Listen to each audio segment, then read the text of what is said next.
Hello friends across the world, it's time for REBBL Blood Bowl, and what a big day it is. And so, with it being a big day, myself joined by Caldegum and apparently also my opponent. So this should be fun. We're going to be having a three-way conversation throughout today's game, which is a very important game indeed. Whoops, I switched the wrong tab, there we go. This game between the Dashing Haberdashery and Blood of the Eldar should be determining who's going to be going through to the playoffs. Now, why, oh why, Caldegum, is that the case when the leaderboard looks like this? The leaderboard is quite crazy at the moment. What I've noticed is if you look down from first all the way, second all the way down to fifth, is within 3 points from each other. Third and fourth have already played this week, so the only other game is second versus fifth.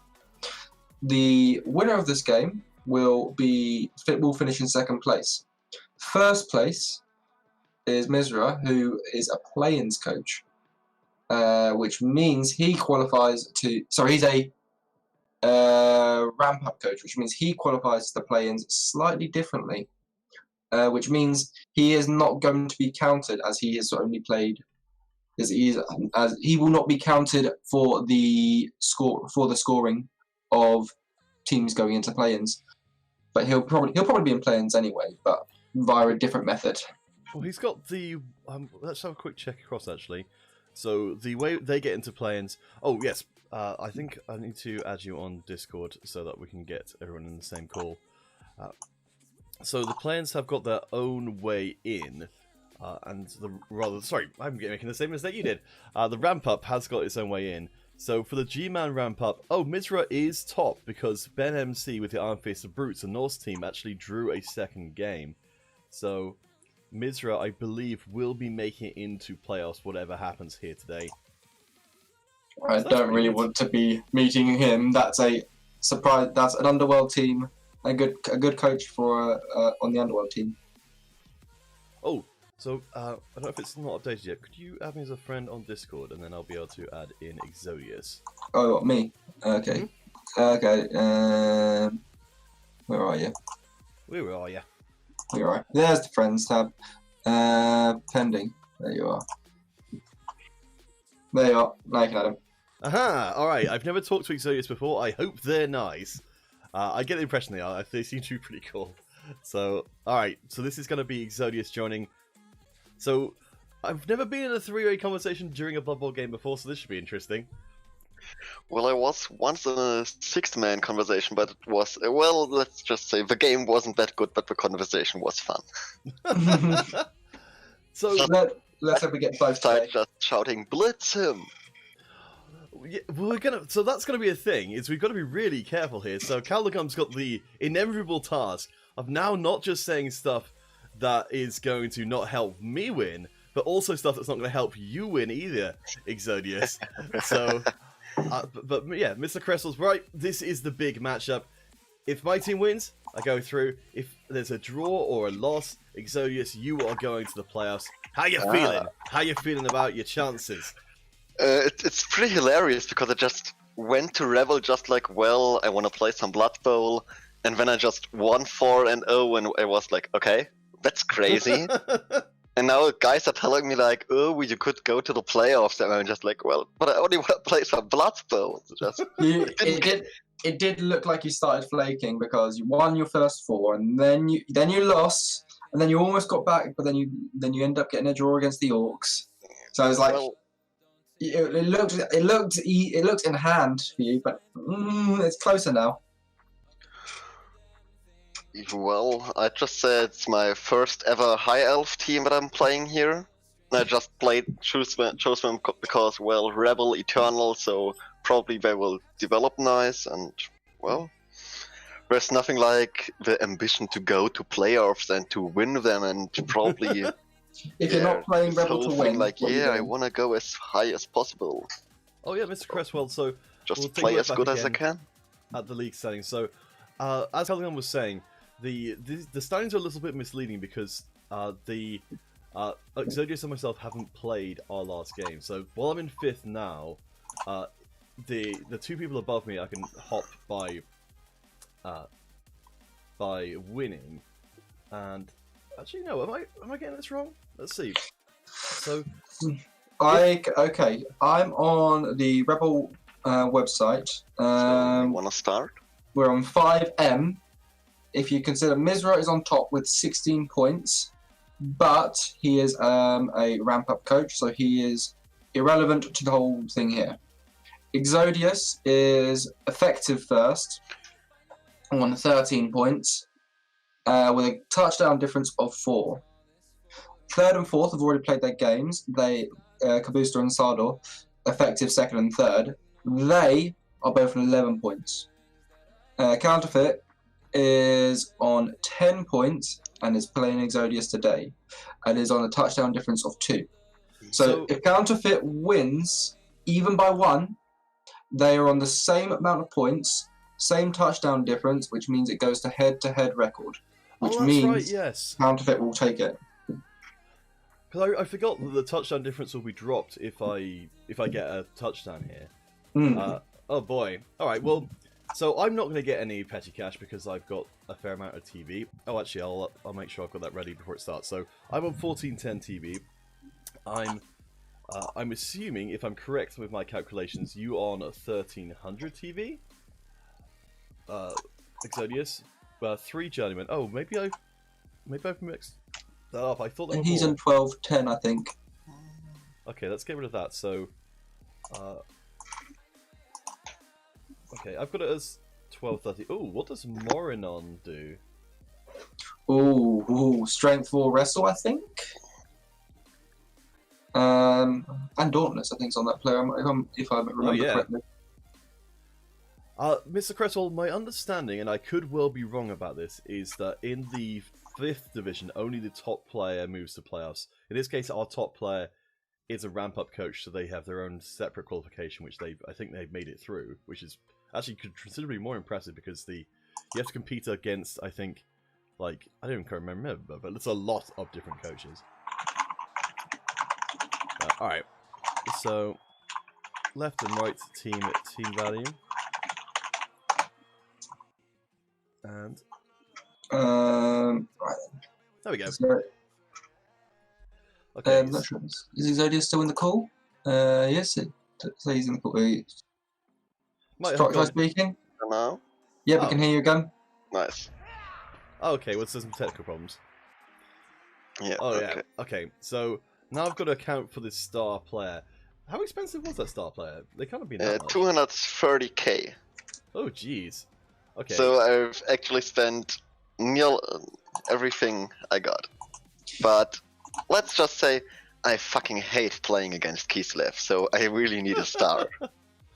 It's the one team I'm just like, oh no, I think tackle is awful, the leap is awful.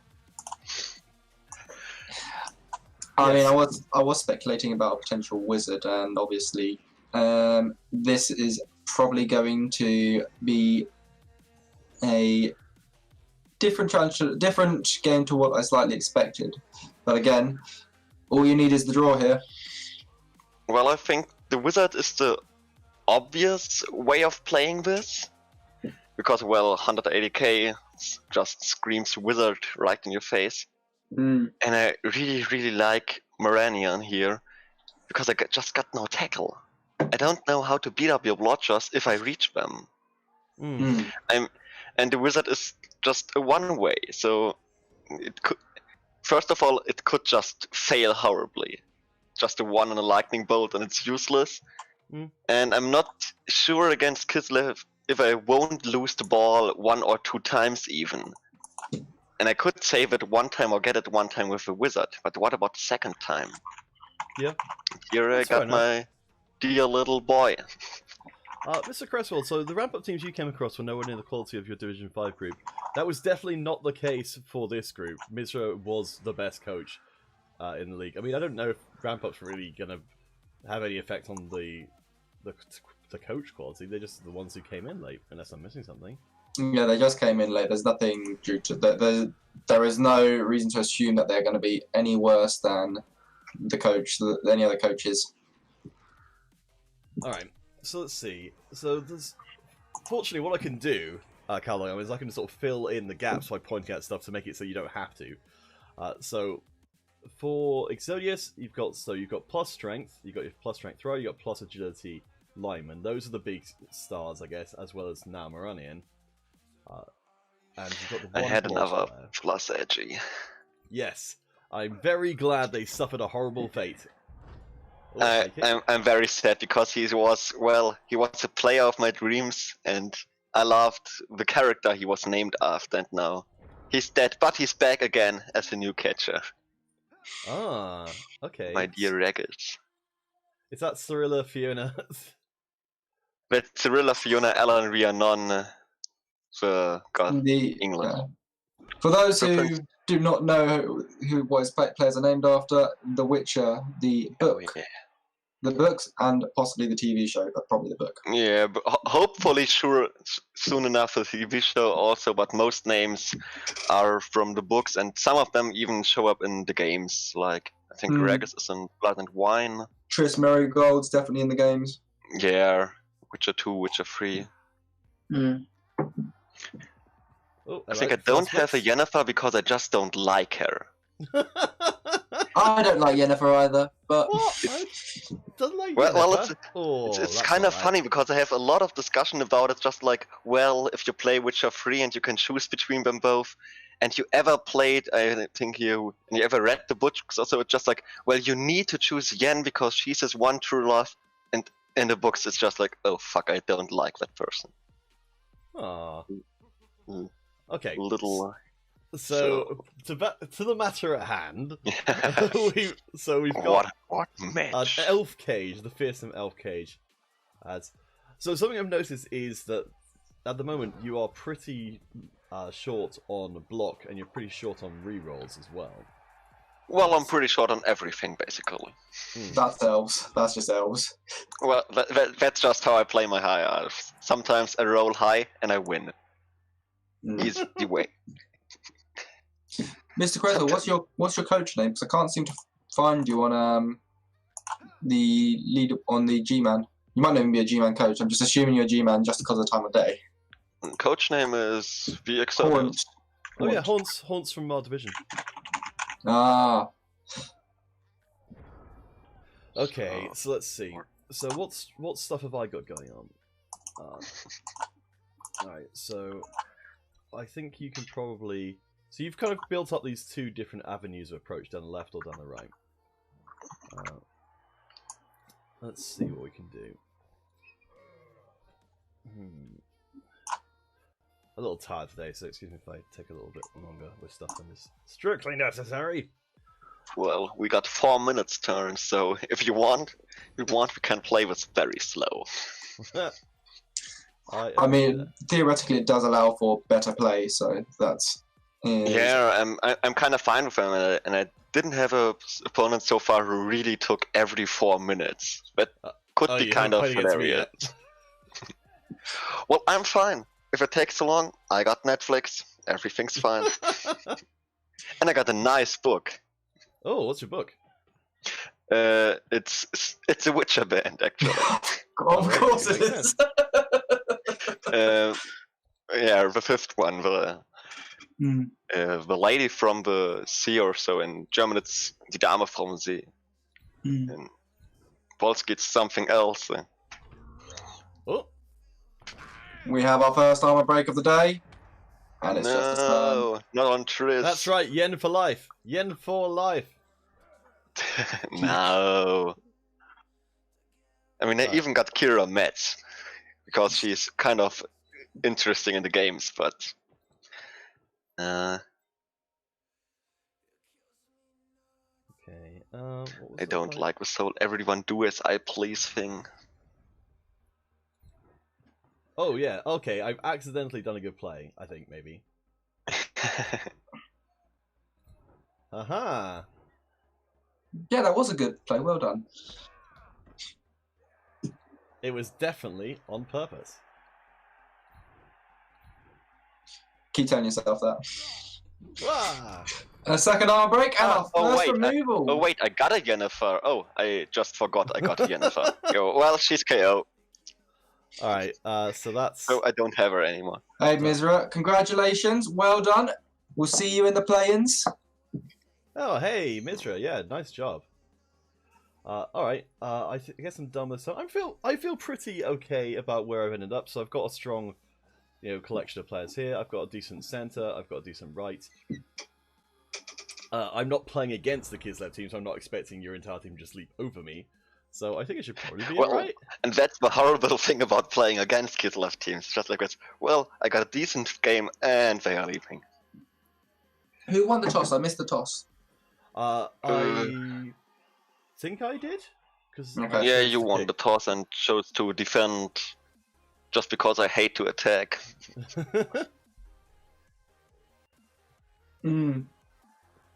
It's just not the thing I'm good at. I think I'm a decent defender, but attacking... Tackle being useless because you didn't even need the tackle. Oh man, yeah, but that's the best tackle. The best kind of tackle, the tackle that doesn't need to be used. Yeah, I kind of screwed the pooch there. That wasn't very good at all.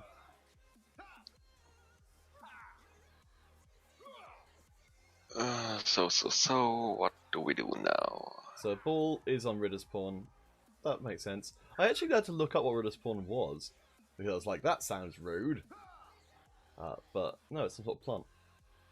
Ridder's pawn, I think in the English version he's Dandelion, and in the Netflix series at the moment he's Jaspier. Or Jaspier? However you speak it. Yeah, Who's that? Who's that? Is that the Bard character? Yeah. Bard. Yaska. Yes, Yaska. Okay. The annoying Bard that tends to die, or nearly die, and then Geralt comes and saves his ass for the 300th time. The Bard that accidentally made a really good song. Yeah. The old earworm. Okay. So I feel like I've made a mistake so far, but it's not super bad. So I think it should probably be right. I feel like I'm making a mistake right now, and it's a good feeling. It's just like, well, probably I'm going to lose, but it's fine. Some would argue the mistake is playing elves, but yeah, that's a good mistake, and you're done. For hindsight, tail doing a thing. Yep, it's fine. Didn't expect it to actually do a thing. It never does a thing. Okay. So I've got a lot of guys. I've got probably way too many guys over here. So I'm gonna try and get rid of your one. Oh, yeah, there we go. Of course. Kislev using their first figure of the day, and that's nice. But I mean, you got 4, so you're actually pretty fine. And I think the best or the worst Kislev coach I've played against is the, well, standard I meet in the CCL or something like that. Most are those guys who choose to pick Kislev and they are leaping in every round. There is no round without a good leap. Oh yeah, no, I've already learnt that from the main ladder. Is I used to do that, and then I realised that I'm actually going to leap as little as possible. Yeah, just leap just misses this skill like dodge has, or leap has a use. It's just you need to be very careful with your use of it. And obviously, I can't say the exact reason, the exact way to use it, because that could be considered coaching. It would certainly be in a game where there's a Kislev coach actively playing it right now. Yeah. So yeah, right. I would say, but there is a very particular there's a very particular use of leap, which you. Yeah. I've thought about taking Kislev for the REBBL too, but I just never played them at all, and I just thought, well, high elves. I played some dark elves. They can't be that different. But Kislev would just be like, well, do you want to lose the REBBL? Sure. I do like Mizra's analysis. Experts say that strength plus on a Kislev blitzer is against the rules of the game. I think that. I can't see anywhere which disproves that. Edge plus on the Kislev blitzer or strength up, both should just be forbidden. Just don't take them. Just like taking war dances. Yeah, I mean, I got a strength plus war dancer, but he's dead, so that's fine. Just died after he got his strength. I rolled Mighty Blow on my War Dancer first game of the season. But game 3, armor down, have to sack him because you can't really keep an armor 6 War Dancer. Yeah, I don't really like Mighty Blow on the War Dancer as the first level up. Oh, it's the second level just up. like with okay, because it's first. It's just like you roll a double and you have to take it because it's a double. But on the other hand, not that nice. I don't know. Whenever I see Mighty Blow on an otherwise agile team, I always think it's really good because of like normally you don't have that many great blitzes to do, and then it is good, but you don't get the compound bonus of piling on as easy. And plus, you don't even really want piling on most of the players. The thing is, like, otherwise your blitz doesn't really do anything if you don't have Mighty Blow. Like comparative, like strength of blitz is going to be like minuscule. Well, you've done quite a lot without Mighty Blow, right? Nilo wanted to say it. Well, there's 2 KOs. I think your non-Mighty Blow blocks work kind of nice. I have gotten pretty lucky with the hits so far. So you're down to, I believe, 8 active players, if I... Yeah, it's awesome. Always nice to have some non-active players. Okay. So we just both go down here. That's not what I wanted. We got some problems. Yes. I was saying to Calder before the game started, I'm so happy to have a plus strength player who's got block. He's horrible. He's actually just horrible. Like, yeah, it's just like the difference between that and like he's almost like a big guy into himself. He's a Saurus, but good. He's a leaping Saurus. He's a Thesaurus. He's got more options. A leaping Saurus. Oh god, I can't imagine it. Well, technically, Kislev are actually secretly lizards, so. I think that's we're re-evolving. Yeah. It's evolving, and it's not even evolving backwards. Oh, what do we do here? New rules for teams rosters. I missed this thing. Are they releasing a new version of the game? There is going to be a Blood Bowl 2020 from what I understand, but I don't know what's...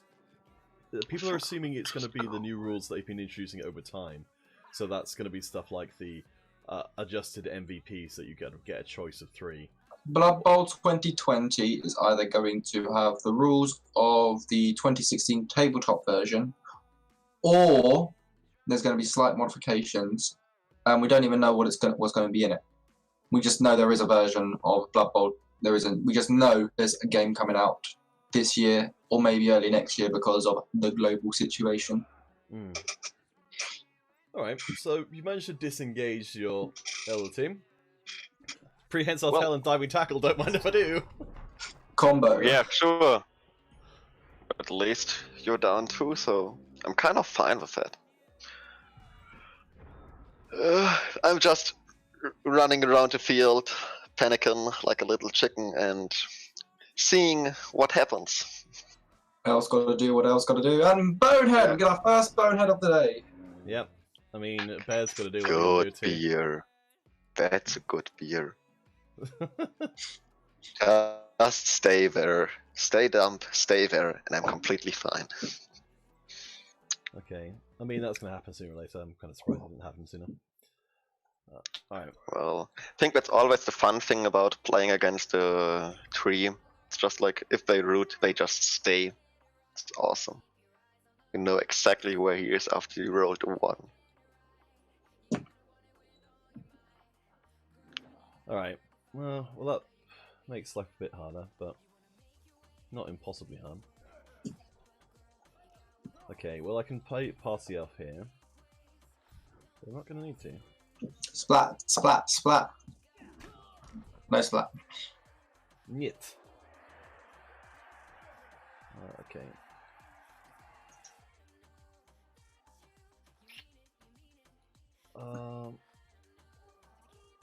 Okay, so I need to take care of... Oh boy, I probably need to foul the crap out of your players, but... Okay, so you've got the possibility of getting back over to the other side of the pitch, so I've got to take account of that as well. Does it mean you have to change your roster? Well, Blood Bowl 3 will be the one using the new rules, so I imagine everyone would have to make new teams for that. I don't know if they'll have an import function, but if they did, I'd imagine as well, if you've got a pre-existing team, that it would probably still, even if they tweak the rosters, you'd probably still be able to use your old one. You just when you bought a new player, if they had the cost adjusted, they would then be adjusted then. Yeah, I suspect the new edition will have human catchers will probably be on value 7, which is what they are in the new edition. We might get the god awful new Underworld team, even though they're better objectively than the old one. Oh, really? Yeah, Gutter Runner is better than another Blitzer. Ooh, new Underworld got a Gutter Runner. Yes, they lost the Blitzer, gained a Gutter Runner. But the Gutter Runner doesn't have mutation access because that would be ridiculous. Oh, that's no mutation at all, or only on doubles? On double. Oh, okay. So it's a normal. It's a Skaven Gutter Runner as opposed to an Underworld Gutter Runner. Oh, Though I do think it does have animosity. Then you've got the. They lose a Thrower, but they gain alignment. The conspiracy theory is it's because it means it all fits on one sprue. So excuse me for a second, I've got a call to take. I'd imagine that's probably quite likely to be the case. I mean, that doesn't seem that far-fetched of a conspiracy theory. Because business concerns are definitely a real thing. Alright. So, I'm going to see if I can attrition your team just a little bit more. I'm curious what you're going to do on this turn. Well, I'm curious myself. I'm just sitting here just like, well, that's a bad situation, actually. Let's go around to your point of view. I was thinking of...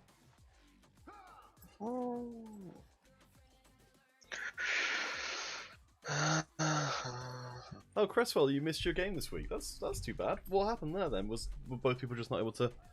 Or were you and the other person not able to find the time together? I think we're actually going for this pretty dumb, but probably fun play. I'm in favour of anything dumb. Dumb and fun sounds. So we're just going over here. Down you go. Here. Think. I don't really know what you're doing next. Well, I'm not really sure myself, but I think that could work. Or at least...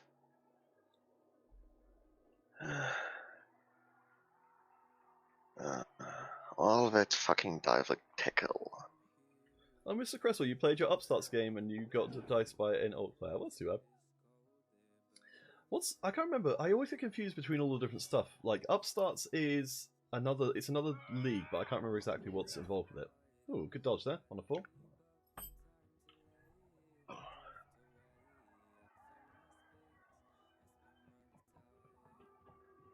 Oh, beginners only. Okay.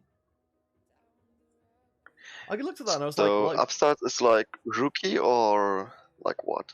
Because beginners, I think rookie league is also on beginners only, or am I wrong? Ooh. Good dodge, good dodge. Didn't expect that 5. Yes. Oh, another one. Nope, and 2. 100%. Down we go. Gosh, I love diving tackle. That's one of the 2 reasons why I hate Kislev. A shitload of dive and tackle, and it's everywhere. Yeah, you're lucky that I say lucky. You're experiencing the situation where I've been able to have so few casualties on the team. I've been able to buy up to a 3rd blitzer at this point, which I think is quite unusual. Yeah, I'm pretty lucky to see you in this situation. It would be very, very sad. You would be a bit weaker or better. It's just... I'm glad you agree. What did I miss? Sorry, that was an important call. I made a dodge against diving tackle and then failed another one, and I did a pretty strange turn. You just see where I'm standing. Yeah, that's... How many go for it's required for that one? One. Really? Only one from the blitzer after he blitzed him. Oh, I see. Sorry, it's flipped around. That's why. Yeah. Yeah, I realised I should go back and get the stuff up in the right place. Oh wait, I just screwed myself up there. Okay. I mean, I'm probably going to take a 2 red dice against your ball carrier because until I can do something fairly drastic, I'm not going to get any. Well, it's kind of likely that it works for you. But it's the best I could get for myself. Yeah. Or at least the best I've seen.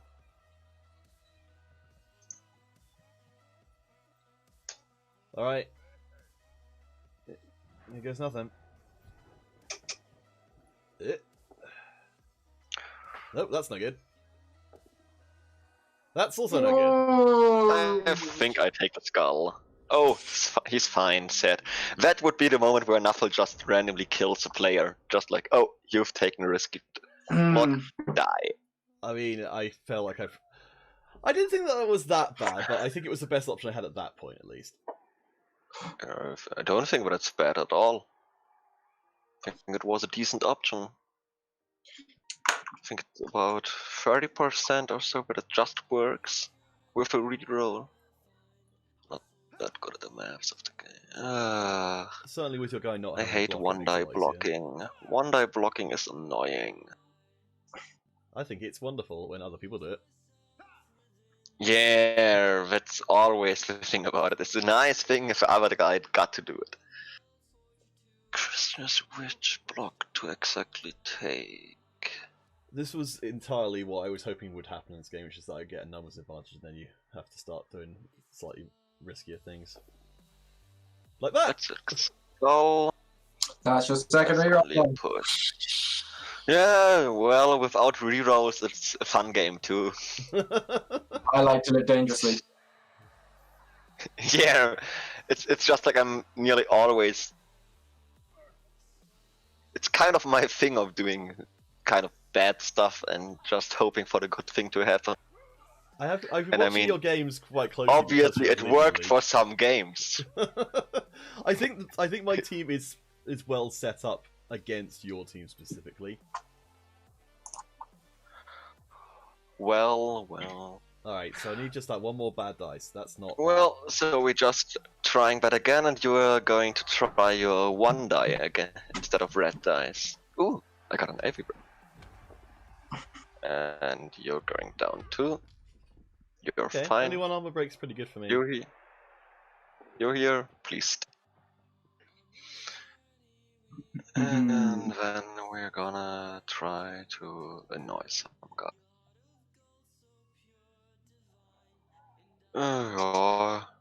Why not? Why not try this same damn dodge again? And he failed again. He will just die in this game because of failed dodges. Eventually, I hope.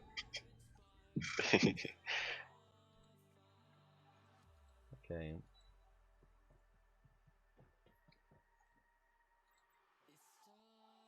So...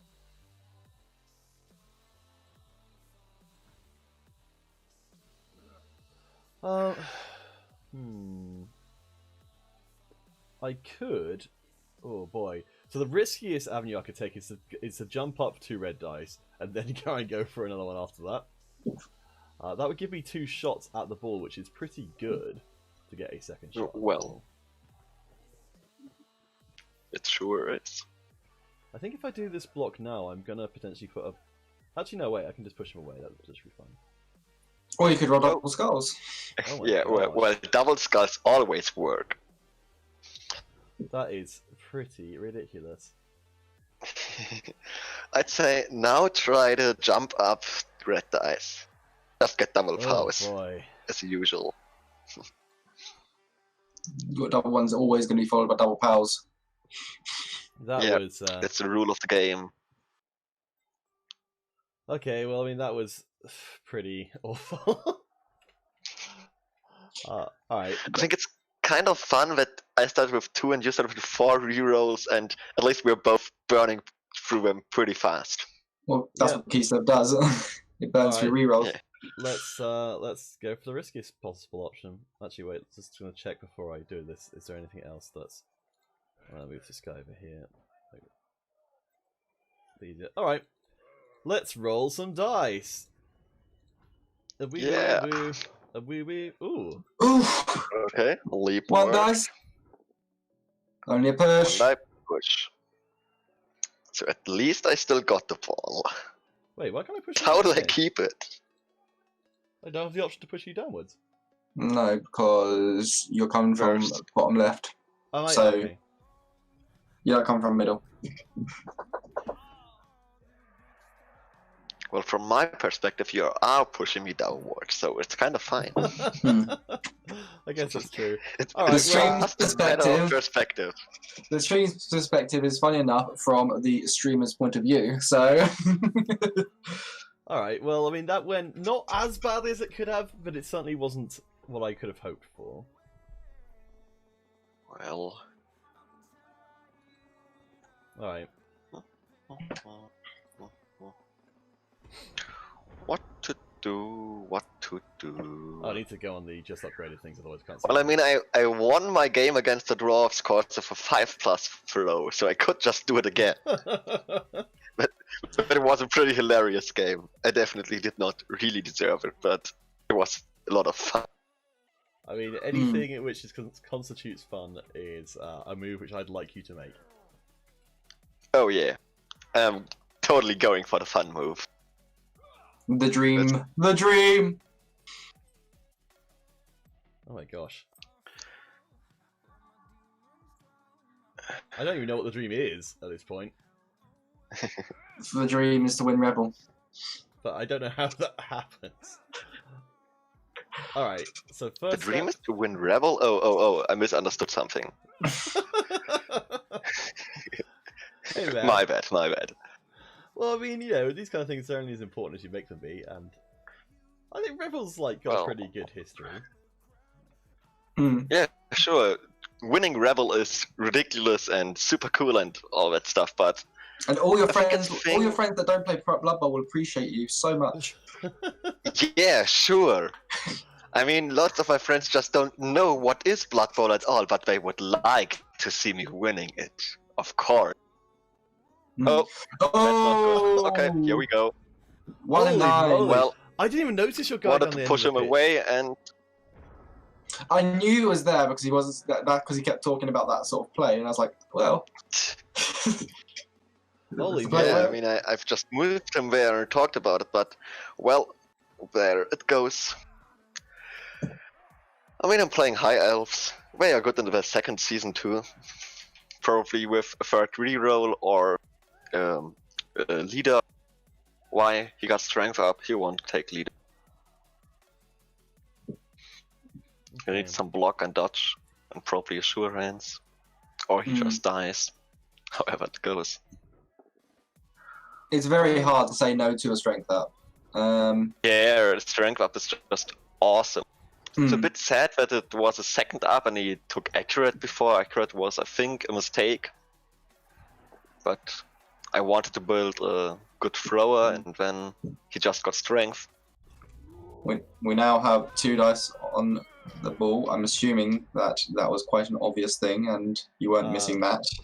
But that technically, That's really I think that's probably over the line. Don't, Yep. please don't. say it was that. okay. Fine. I That is apologize. very bad. Very bad. As Now much we as just it's need super 4 obvious, skulls. it's As much as it's exactly what you were doing, but yeah, fine. it is what I was going to do, but now when I do it, it's the thing which you told me to do. Okay. Which That's the way. So I get you to tell him, oh, you got 2 dice on the ball, and then he's not allowed anymore to do it. Nice. yes, that's pretty That's much the how it strategy of works. winning Yes, and this you game. could run to the mods and say, "Oh, this was clearly coached." I mean, it kinda Yeah, was. sure. The most obvious blitz in this game. That's a coach. Yes. He would Okay. never think about blocking the ball. If I close my eyes while I do this, then it's not. Draw a skull. Ah, Quad skull doesn't happen. Where's my quad skull? Okay. And as the Just commentators like to say, a loose ball is a dangerous ball. It's true. See your doctor. Well. We do now. Okay. I feel like I can still lose at this point. I literally just didn't even notice your guy. I don't feel like that you can still lose at this point. I mean, I could. I'm definitely going for some hilarious rolls here. No, But you I can think always the first one will just fail. You can always lose because the opponent can just always roll sixes. Yep, nothing but sixes. Yeah, that's right. I just need a bunch of sixes and I'm pretty fine. Your 85 player, I love that you can like just dodge out like, whatever. I love this guy. I after my other edgy 5 player died, I really want to keep him and build him into a Secker just to be the most annoying high elf on the whole team. Mm. Just going for this. Now we got a big problem, and the name is Diving Tackle. We could go for this, but there's no point in rolling a 6 here. It's just not gonna happen. And that's actually my problem. I wanted to go for a really hilarious play, and when I thought about it, it was just like, ooh, we got Diving Tackle, that's no good. Buckle your bottoms, guys. It's squeaky bum time. I don't think I tried to roll a 6. No, that's not gonna happen. But I mean, you don't need to roll a 6 to do so. You just need 2 3 pluses. Oh. You made a first, you made a second. Now he just needs to run away.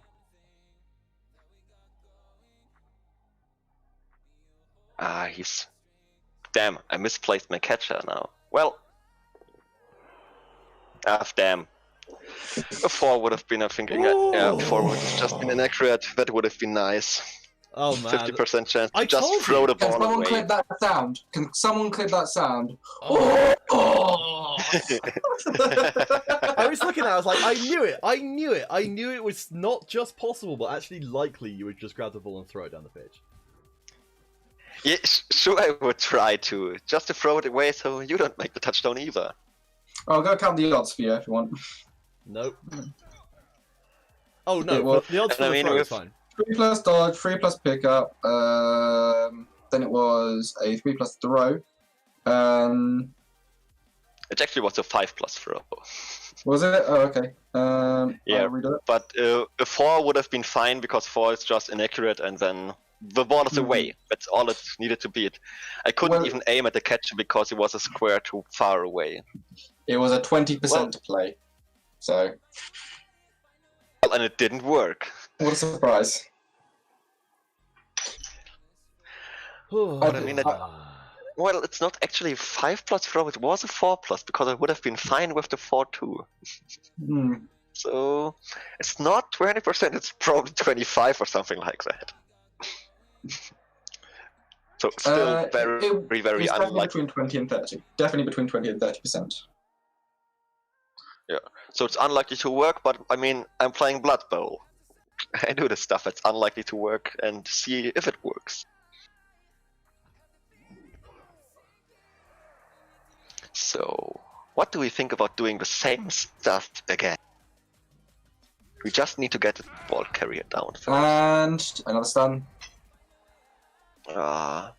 Give me blood! Give me blood! Give me ball! No, he nearly died last game, or 1 or 2 games ago, he nearly died, and I was really upset about it. Okay. I mean, I've allowed myself to be able to breathe out, even though I don't necessarily expect to actually score or keep hold of the ball. I think I'm in a position where it's fairly unlikely that I'm going to now lose. Well, I think you're actually pretty decent. You've got a pretty good chance of scoring. I mean, it's a 30% chance I knock you over, and if I don't do so, it's pretty likely that you score. That's not much that I can do against you scoring at this point. So I'd say let's just go for the third. Doesn't come off. Doesn't Fine, come no off. pow. Well, that's what just happened. Ah. He just goes where he pleases. He does. And he pleases everywhere he goes. What a delightful player. So we're just taking this block too. I could have taken a block on a beer. Oh, you're gonna beat up my Blitzer. Fair enough. Not to pain, to pain, to pain. I named that player. You've just punched Caldergum right in the heart, sir. Ah! That's It's a sound of a sadly hot punch. would have been awesome. Luckily, it's a frog and not a wood elf, so I'm fine. Okay, so I feel like I'm in a good spot here because I'm going to be scoring on Exodius's drive. This is going to give one less chance for those Chaos to come back. I think I've... Yep.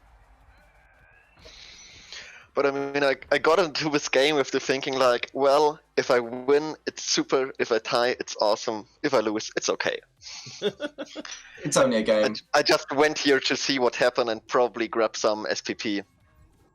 Like every Blood Bowl game so far. Played a lot in a German league 2 years ago and got really into it and really upset if I didn't win and so on, and now it's just Nearly 1 in 36. It clings to my skin. It clings to my skin. Not as amusing as last week because there's no goblin in the way, a two-headed goblin in the way.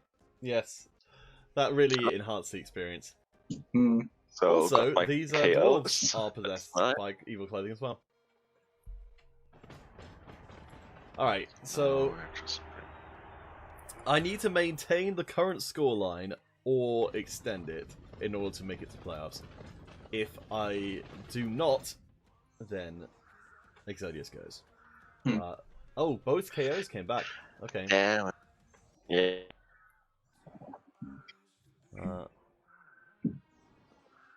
So that's the... that was one of the loners, wasn't it? And who was the other one who was KO'd? Good question. Yennefer. Yennefer, the Lino. Okay, so you're back up to 12-13. That's the good thing about naming your players. You know who was KO'd. Oh, what? Sorry, how much was the value of the star player? I'll add that onto the team value. I think 230k, I think. It's either 1230. It's either 230 or 280. I can check. I think a 230. Minarian is 230, I think. Oh, Okay. more any. Probably should have taken the wizard because I obviously wasted my star player. Was on the side of the pitch for the whole game, lying down because he couldn't dodge out. Oh. I mean... Okay, so you're actually, with your star player, you're at 1460s. You're actually a higher team value than I am. Yeah, but what's on the pitch? You got to remember. So he's got 70k off the pitch, which means you technically got a tiny bit higher at TV on the pitch. So 1390. Yeah, you're right actually. So reserves. Yes, I've got to remember that my team value tracker isn't accurate if I don't include or modify for the players who are off the pitch.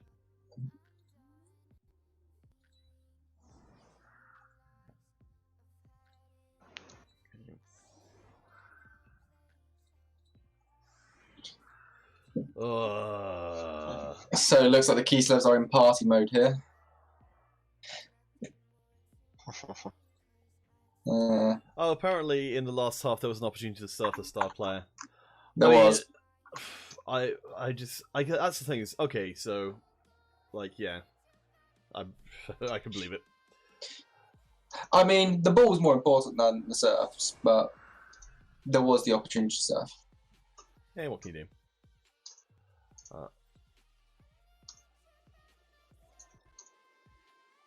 Though it might be worth saving that for the post-game stuff because they'll it's still kind of pointing out possibilities to me. I suppose so. All right.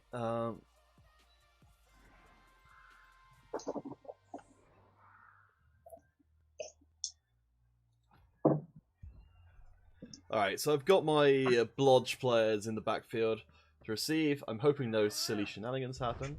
Showing fans? Okay, that's going to Even affect... more rerolls. Well, I mean, that's going to be pretty big for you, and it's also going to be Yeah, significant sure. for me. Alright. So let's... who can... Bear's become lazy and dumb since he played against my troll. I need to do something about this ASAP, Mitch. Yeah, I mean, well... I'm quite happy if the bear just sits around, like, not doing anything, but takes out a star player. Like, that seems pretty good to me.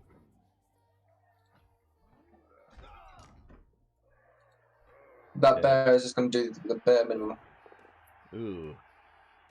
Hmm. That's a crime, sir. You're going to be doing the time. Lots of pushing.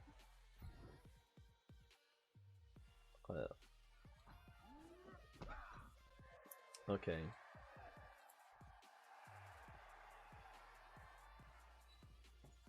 This is the point where, like, I feel like the dice are sort of warning me in advance that they don't really like me. So, I've got to be a little bit cautious here. Cautious? I'm making up words now.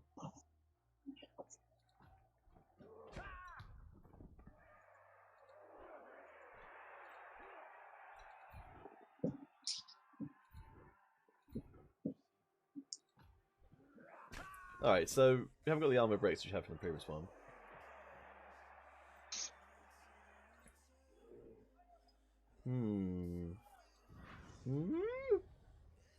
Here comes the bear.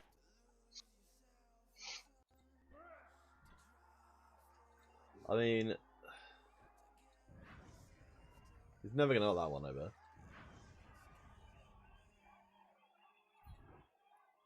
Alright. Oh, he doesn't want to. No blitz for you! Well, I mean, I'm glad it happened then. Is it time for SPP farming? It's always time.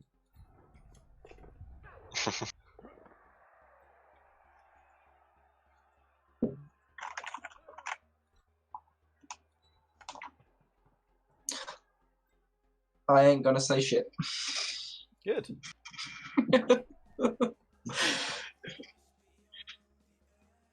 Well, 5 rerolls, you can go for a bit of SPP farming. Hmm. Okay, just trying to make sure.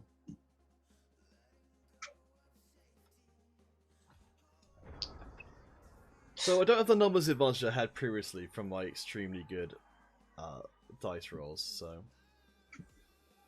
Oh.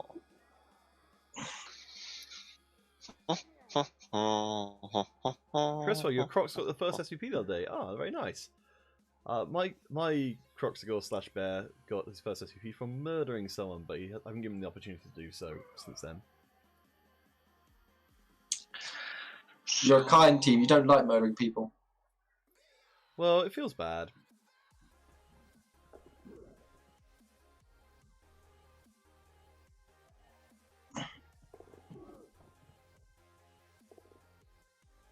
Oof. He goes down this time. No armor break. Scatter. I don't like it. But I won't step near to the bear just to be. Better safe than sorry. I don't think that's the best idea. Bear's gonna pick up Just, the like, ball. go Bear's and gonna, cuddle Bear's the gonna bear. score. Yeah. If there's a touchback, you're Don't obviously like going to give the ball to the bear. I mean, I feel that's the only way the Bears are going to get any Yeah, sure. SVP. Definitely do a do a bear touchdown. Bear touchdown, then a pop followed by bear completion. Roll a double. I've not seen the Bear scoring animation. I imagine that they had quite a lot of fun with it. I think it's just, I didn't see it either, but the thing is, I expect it to be pretty awesome, so it's just usual, just like throw the ball away and raw. I reckon it's going to He's be. definitely doing the dancing bear thing. I reckon it's going to be closer to the werewolf animation for some reason. There's no way. Would be it's pretty not, fun even if as it's much as close to the werewolf animation. if it's not like the standard Dance the Bear thing, I would be astonished. All right, so this is my chance to really screw up the game by letting you have the ball here. Yeah, would be awesome.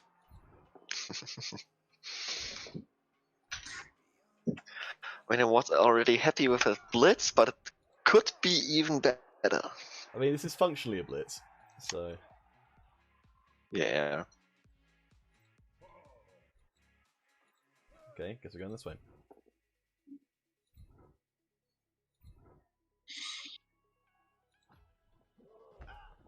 Okay, so we're going to work on the worst case scenario assumptions here. Which is that I failed to pick the ball up.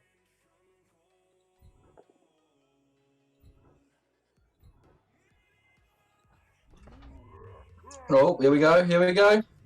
Hey! Goes up. That's a loner. Okay. So 30. Yeah. Okay, that's... I love that your loners are also really expensive. When you roll more block dice, generally, you get the more casualties. Which is why I think we haven't seen any removals on your side. I think you might have been doing that bashing. But I don't know, I might be wrong. You're definitely out-bashing me in that situation.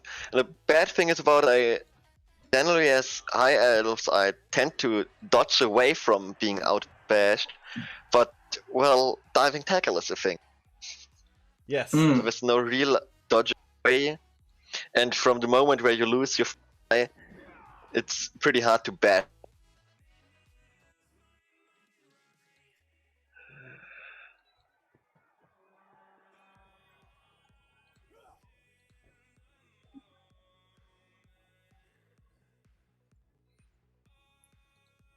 Okay.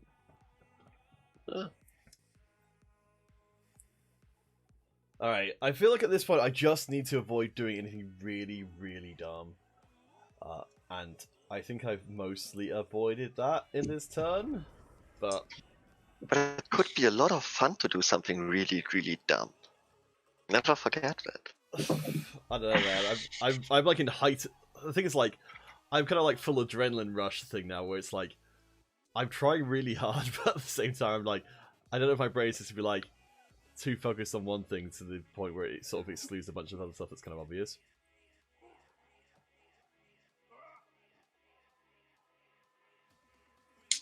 Hey chat, I wonder if he'll notice the obvious.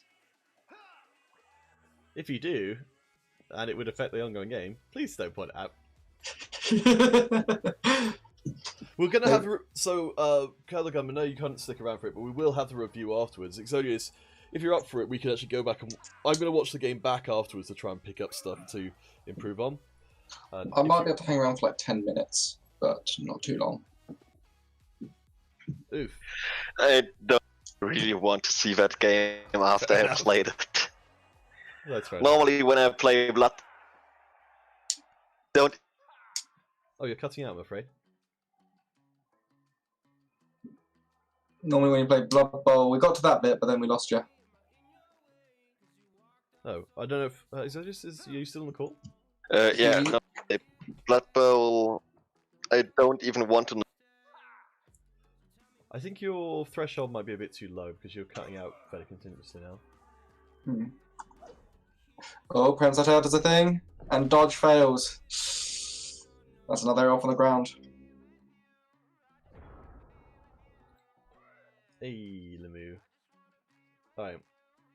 So my block guy is going to block, because that's the only thing that's really reliable in this world. Looks like you've lost the skills.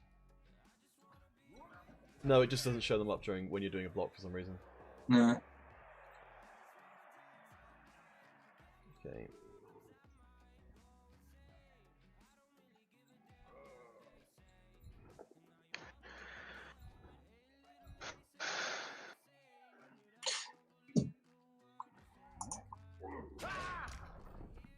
Exodus, we can't hear you. Yeah, I'm quiet. Oh, okay.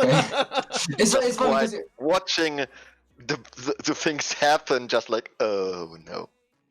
It's because it was going green. It was going green on Discord, but we couldn't see what you're saying. You couldn't see you saying anything. I think So it was thinking, just angry breathing. Hmm. Well, so he's away too. Sad.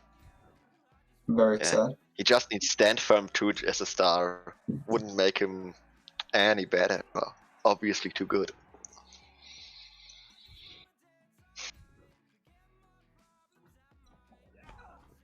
Keep trying until it eventually works.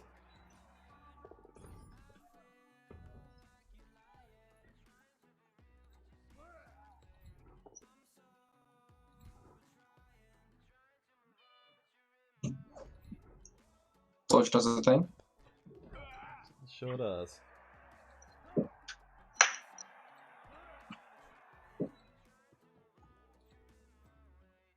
Okay.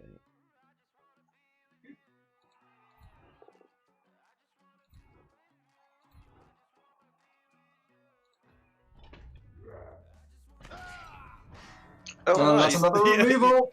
Yeah, that's okay. Out again. Yeah, even in my Blood Bowl team, I don't like Yen. Okay, She injured one guy, and since then she's always KO'd. Clearly, the Russian frogs don't like her either.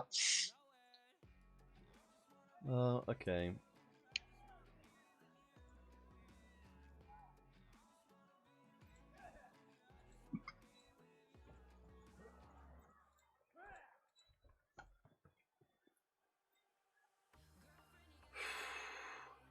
Alright, let's see if I've made any grievous errors.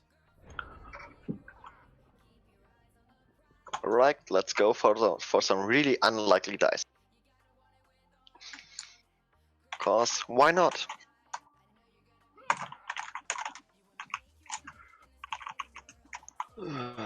So this is all horrible. Let's just sacrifice another one.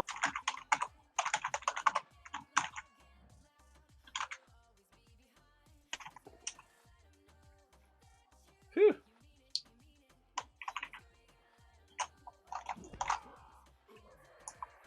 Yeah, Miranian, considering that they don't have any kind of defensive skills, they survive pretty well. Oof. It's probably the armor value. All on the ground again, and Ooh, the first KO for the High Elves. nice. Scatter. Well.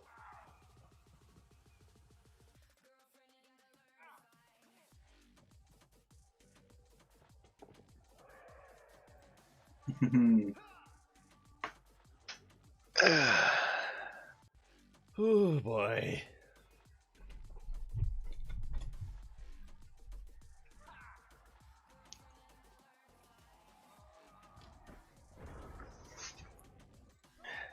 Well, the one thing I'm able to do as a high elf on defense, I'm just a pretty annoying defender.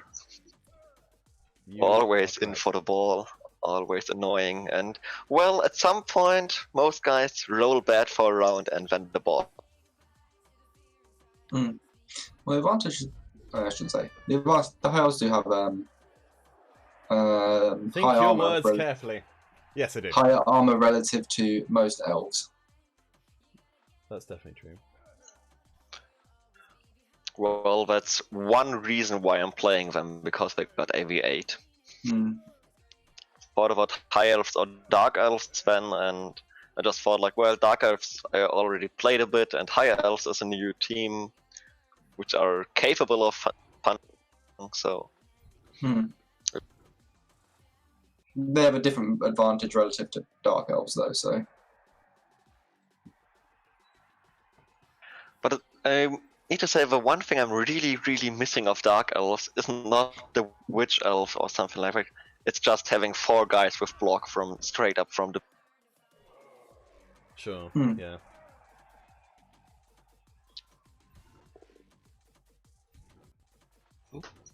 Still up on his feet. I'm Orion. Hey, Drunk Mystic, welcome to the stream. Hey, Yeah. Mystic. Yeah, the strength 4 Blitzer is amazing. Okay. Man, it's really hard to deal with a strength 4 player, I should know. Well, fight against fire using fire. No, don't do it, dodge. Oh my gosh, I did that so You're not an quickly, I didn't elf. even You're not notice allowed to dodge around. that. That was really bad. I didn't even notice that it was a dodge. I was looking at the wrong part of the screen.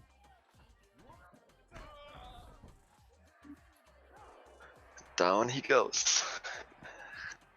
And you got the ball. Sad, sad, sad. It's a sad, sad situation. Ah. Yeah, Okay. that should be a new catchphrase. That sound. My heart! My heart! Okay, well, I feel like That's I've just... sound. like, Can I just clip that sound? That's it. I Yeah. just need Clip that that sound for sound. Blood Bowl. oh, Mrs. But the thing is, you just need that sound, and it just needs to be the new sound when a Kislev player gets knocked down. This is. I mean, I if- think if I get to the point of being able to have subs, then I guess I'll make that sub sound so that people can be off-put. Alright, okay. For another 30%. yeah, you gotta do it. Ah, that didn't work out. No, Well, I mean, I got 3 rerolls. Who needs 3 of them? Oh, didn't work out again. Sad. Okay. I can breathe again! So well, we just no. stick to being an annoying piece of garbage. Ah! So Mizra's become a Seuss there, and is saying that because of the discussion of Strength 4 Blitzer, they are doomed to die before the end of the match. Thank you very much. Liz Caris, yeah, having the Strength 4 Blitzer is absurdly good. I'm hoping to get dodging them very quickly so that they survive for any amount of time. Mm. But after that, I think everything's fair game. Okay. Oh man. That is annoying. That's another armor break. Again, I don't know who has the player advantage. It's closer now. It's much closer. It's much closer to cool. Well, Kislev got 1 player more, but it's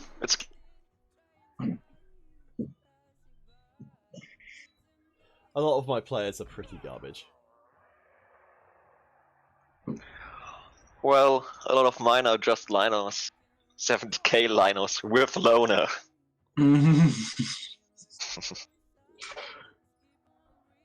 A loner back running around. Ooh, that's nice. So for this round, even play.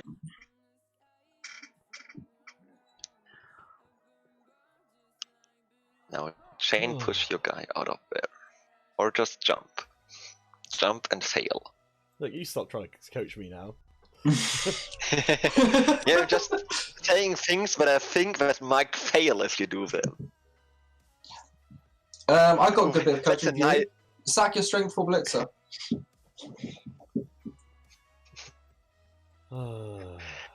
That's a good rule question. Is the enemy coach allowed to coach you while you're playing?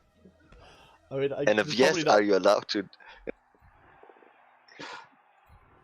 I suspect there's think not a the specific rule situation- against it. Yeah, I think there's no thing wrong with that. I'm pretty sure Harrington was playing his mate in 5A, and he ended up coaching his mate. So I think it's fine. Yeah. Oh, you mean trying to give them advice as to how to beat you? Yeah, but it was more Yeah, like basically. it was more like situational advice. I mean, I met some guy Ooh. in a German league some years ago who did exactly that for me. Who was like, well, here in this situation, you can make a touchdown, just do that, that, and that, and if it works, you got it. And it was pretty awesome. I made it, and I mean, he still won, so it didn't matter for him, but I think it's fine if you sometimes just match a who clearly knows more about the game and is willing to help you Hmm. So, what does our little... Oh boy, this is tough. The bear refusing to cooperate is making life a lot more difficult, but I think I'm just gonna have to leap out of here. Well, we are all in here for a big cuddle. Sleep.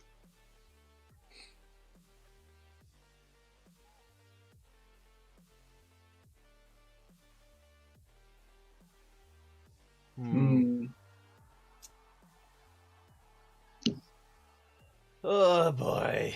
Alright, back to being tense again.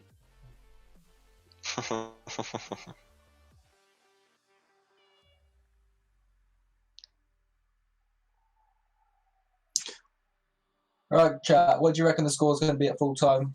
2-0, 1-0, 1-0, or even 2-1? Hey boy. Mr. Cresswell reckons 1-1. I think it probably will be 1-1 as well. This feels like I've sort of made my... oh, interesting. No. Yeah, okay. It was very, very unlikely to work, Oh, but man. I mean, it could have been a nearly safe touchdown if it worked. So I can't believe I survived that turn. I was fully expecting to get like that guy to get passed around until he eventually got knocked over.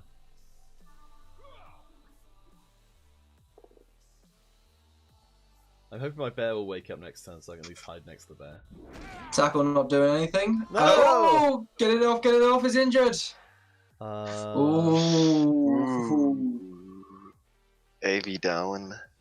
And sadly inflicted by a star player, so no STP. I refuse. That's the only really sad thing about it. We're close to the end of the game. I think I can probably get away with it.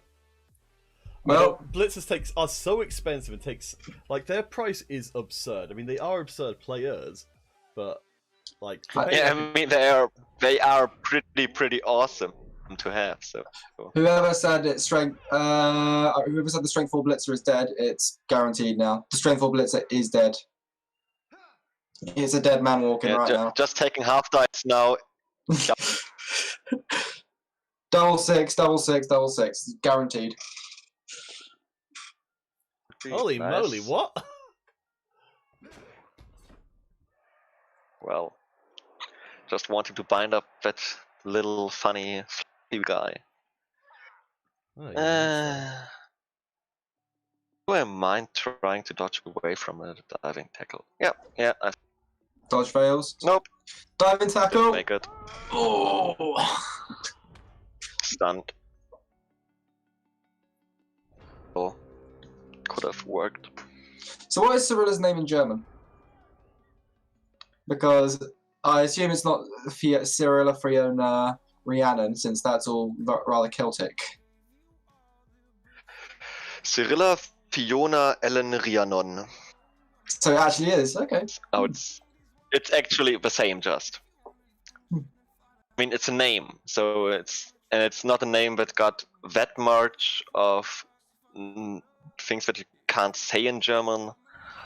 Like, it's kind of hard to say Emil Regis Rekchalak in English. I don't even know if it's in English even Rekchalak, because it sounds... Never heard of him, so... German. Yeah, he's the cool vampire guy. My catcher. Where he? Yeah, Regis. Oh, no, not the downed catcher, the other when you... So... I mean, you got 5 rerolls for 3 turns. I'm going to preserve them to the end in case we go to a playoff match somehow. No. I mean, this theoretically is a playoff match, but it's just not an actual playoff match.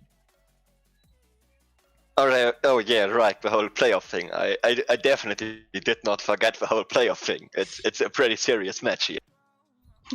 Very serious. Oh, I think someone's taking it a bit more serious than the other one. Well, I'm playing for the match and you're playing for the playoffs. Oops, and you're gone.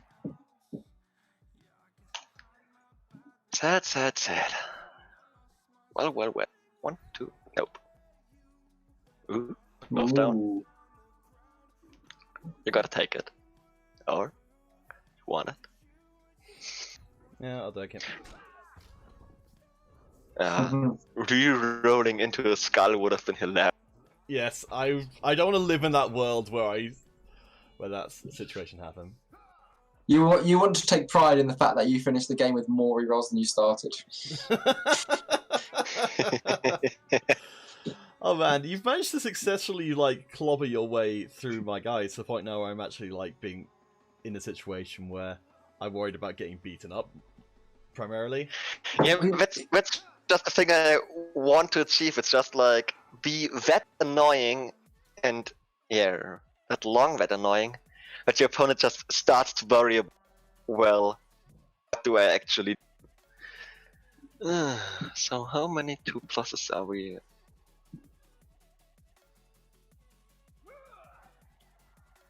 Versus 3, but with I'm very aware that you're lucky getting the ball back this time. But I figured the only way I could get any safety was just go for another blitz on the ball. The last, 3 or 4 rounds, just blitzing the balls.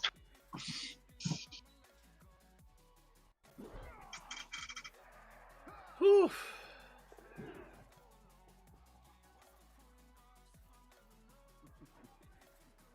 Oh man, this game. So this is good. This is kind of good training to be. Oh, I'm so glad I wasn't my ball carrier. This is good training to be in a. I guess that's the thing. It's like you're showing me that like this doesn't need to be a high stress situation. I'm just treating it that way. And oh, nice. There's some bad dodges. Here we go.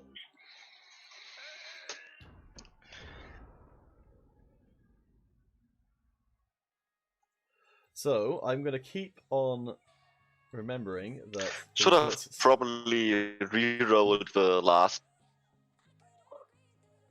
I mean, it's not that likely that you won't get a and just score. So should have probably re-rolled it. Yeah. But I think I did definitely more mistakes than just this one. So. I mean, I don't think it's been a perfect game by anybody who's playing in this game. I'm twitching. And that's one of the reasons why I never watch my own replay. I just don't want to see like, ooh, I should have done this. Well, oh no. That's why you should watch your replay. That's why you should watch your replay, so you can see where you made mistakes and how you can improve on them. Yeah, probably.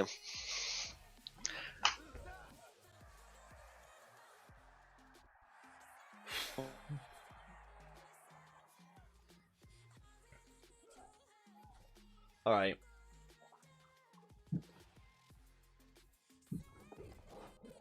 Oh, he's gone. Going. Go! Oh. Failing it again. No. Oh boy. Hey! Hilarious. I was thinking, wait, no. For a short moment I thought like... Oof. Oh man, I would have. The thing is, like, I would have loved to have been trying to get some SVP on my new blitzer, but oh, that's nice. He came back. It's now 11-11 on the pitch for 1.5 turns. Oh yes, that's right. I should take out one of the linemen for my team better as well. Oh, well, I don't know what's going on. Maybe don't trust the team value thing. So you've just got one lineman KO'd. I've got. Okay, I mean this is all pretty much what I would have wanted it to be. Well, you haven't actually put the. Oh no, the TV is up there. The TV is there. Sorry. I was looking at the bottom for the TV. Now the TV's at the top. So that's one of the. Who came back from KO? Was it a sub or? Oh no, it's Jennifer, wasn't it? Of course, it was Jennifer. Oh, yeah, I think so. Yeah, Jennifer came back. Jennifer always comes back to get beaten up again. That should have been a ball carrier blitz. Could have avoided the leap dice. Let's think back to it. The ball carrier has Strength 2. Strength 2. Are you sure you wouldn't do that, right, Mr. Queswell? Yeah, I wouldn't have blitzed with the ball carrier there. There was no way to get a 2 dice assist. Like, as it was... I mean, yeah, I don't know if the odds, what the odds would have been worked out as. I had, like, the 1 in 6 and then two more 1 in 6s, so that probably wasn't that great odds. So the odds of the play you're making is a block dice and then two 2+. Yeah, I could have basically avoided the block entirely. I was looking at it and thinking, what's the right block here? I couldn't figure out what it was. Here we go. Well, that's a hell of a scan. Alright. Well, at least it's not a riot. Alright, it's time to give my team something to remember you by. Oh man, I hate it being the last game of the season and the whole thing that you can just throw your entire treasury into inducements. That's just It's not the last game of the season though. You're now in play-ins. Yeah, I mean, it's not. There's a chance that we could be playing against each other in Oh a couple of boy. weeks. Well, that way we can replicate this whole experience of just crap talking each other. This whole experience of having a whole half where you just roll a shitload of 2+s just to blitz the ball carrier. I feel like Sounds awesome. I might have been wrong on this, but when I thought I was going to take the draw, you blitzed my ball carrier, but you didn't blitz him towards your star player, and I was like, what? Because your star player would have murdered him. But maybe I misunderstood the situation. That wasn't possible. But I thought that was the thing which I was like, why did that happen?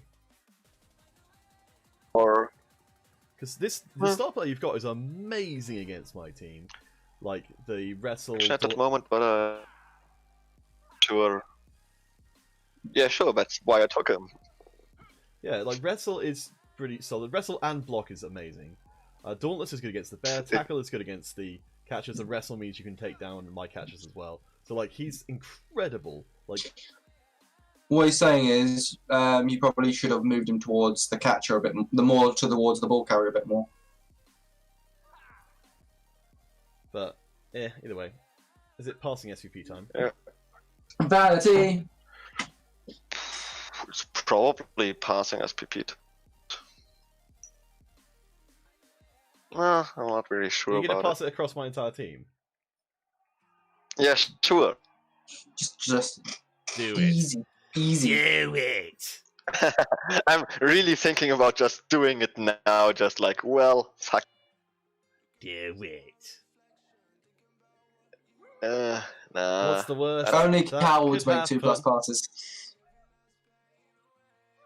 It's always the 4+. Yeah, I'm used to make only like 5+ passing and stuff like that. It's pretty hilarious how often it just works. Yeah, well, I mean, the thing is, it's like, because Blood Bowl and D&D and stuff as well, it's like, it's very binary. Like, there's no, like, degrees of success or degrees of failure. It's just like, either it works completely or it doesn't work at all. The 5+ is actually only 50%. Is about 50% though, because of the pass skill on most of the time, I suspect. Yeah, actually, I think passing is the only That's the part of Blood awesome Bowl. thing about.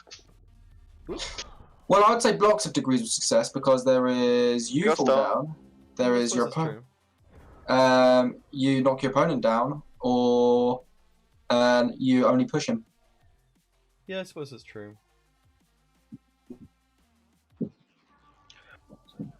Let's see. Okay. Oh, wait a second. Oh, right. I got another reroll at the kickoff. Should have reroll. Well. Oh wait, yeah, I know exactly what I'm doing. Okay. Useless players, ahoy!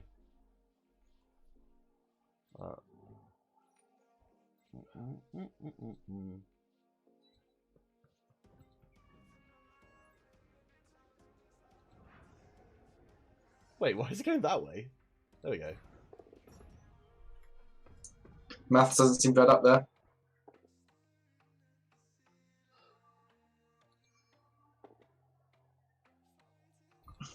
Beautiful.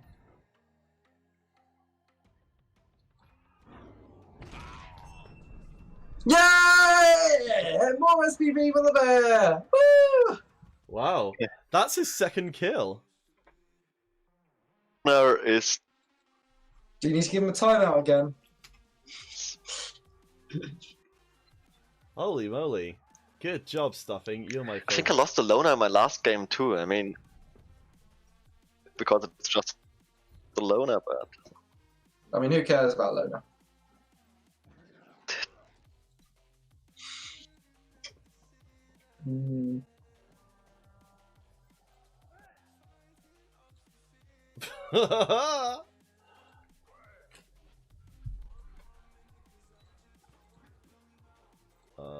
ooh.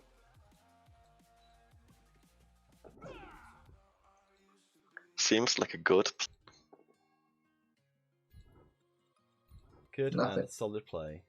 Nothing wrong with that? I suddenly started to doubt myself here and like, wait, I don't want you to score again because of potentially there being any kind of shenanigans with tiebreakers or something. So that's why I'm just all in and trying to keep that from happening. That makes sense.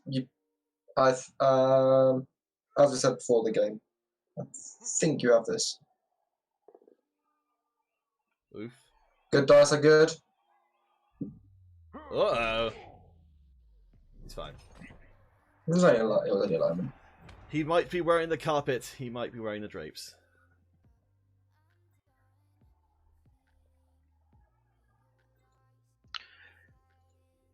Well, Oh do you shit! mind? Very long legs. +1 to intercept.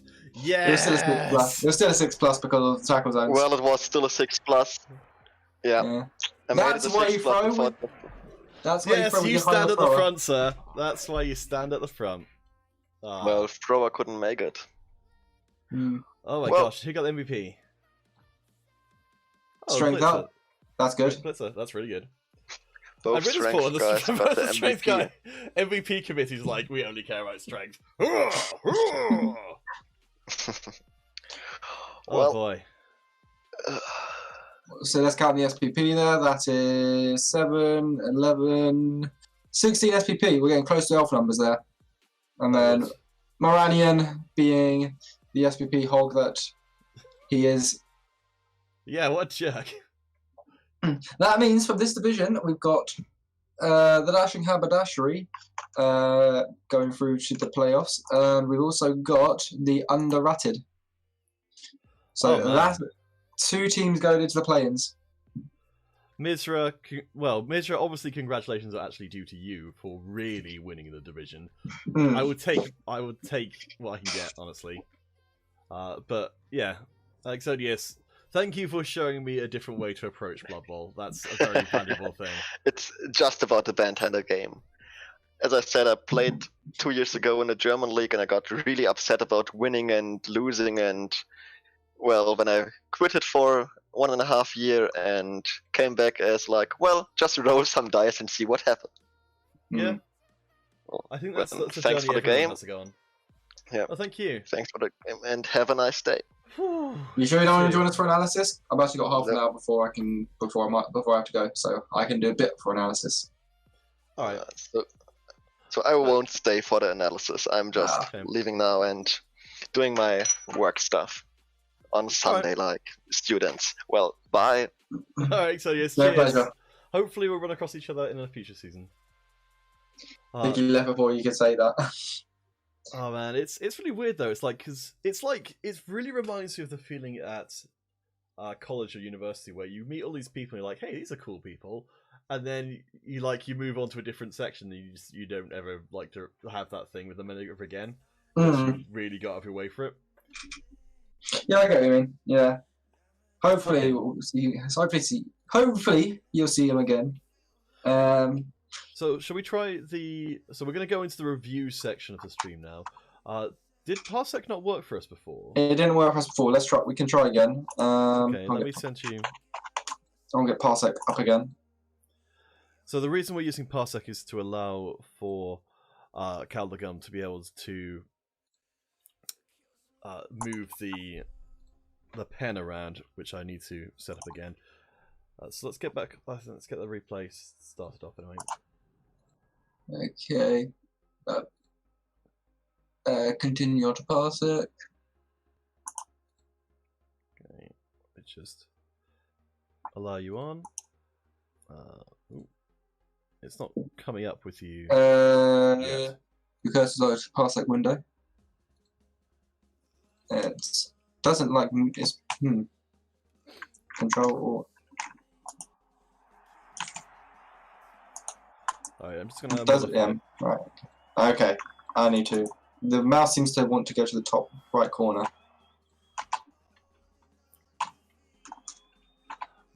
Game review. I have no idea why it's doing that.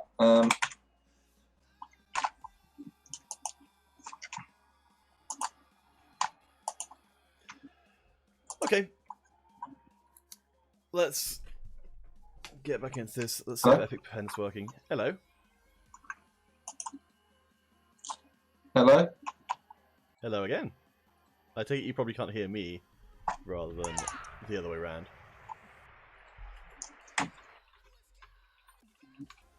Because we can definitely hear you.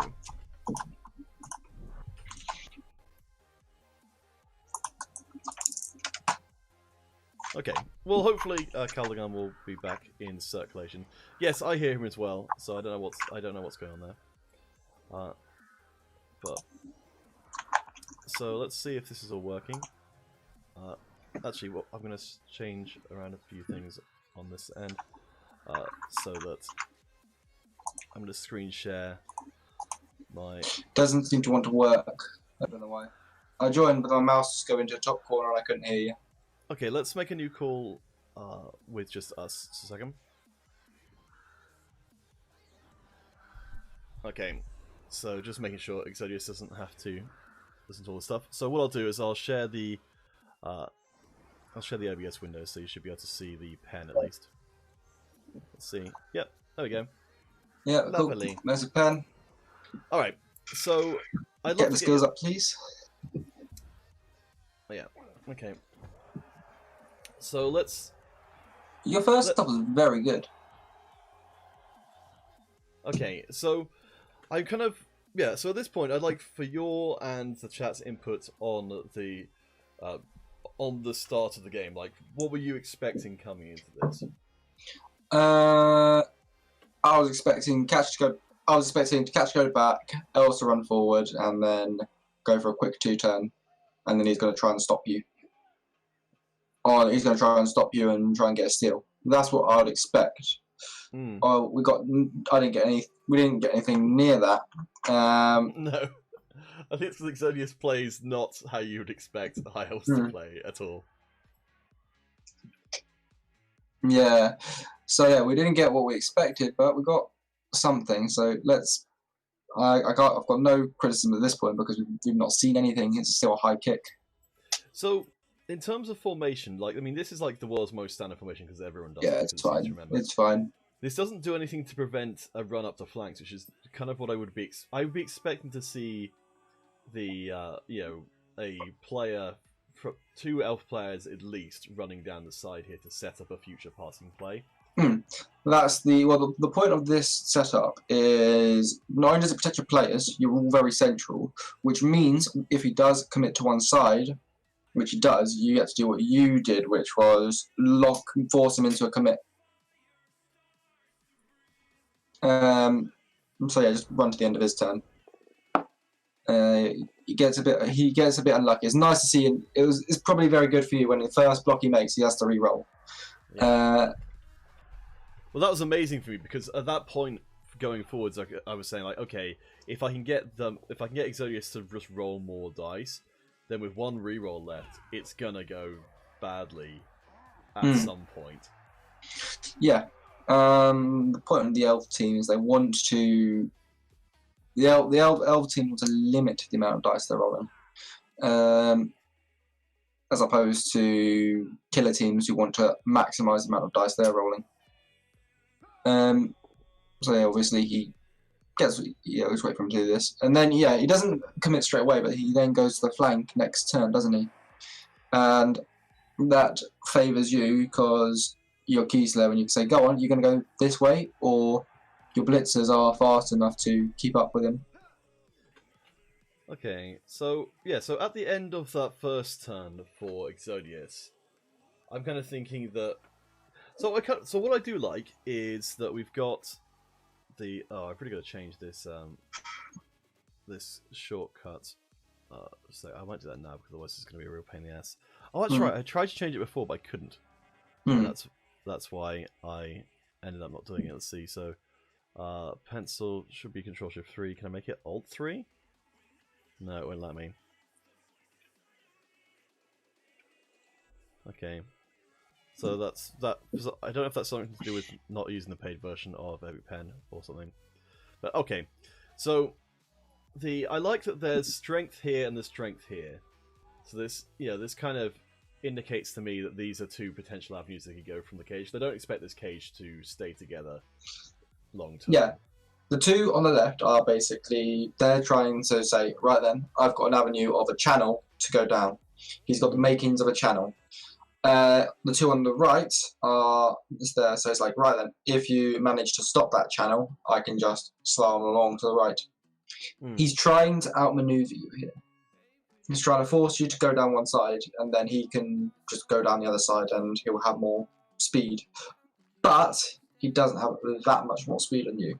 If you were lizards or dwarves or anything that has the lower maneuverability, this would work easily. This work is like you'll pick one side to attack to defend, and then he'll just go down the other side. But yeah, I like this. You do your fundamental stuff before you make the blocks. I was thinking you'd pick a different blitzer. This blitzer's fine, obviously, to use that blitzer. This is something at the time that I was like, I feel like this could be a mistake.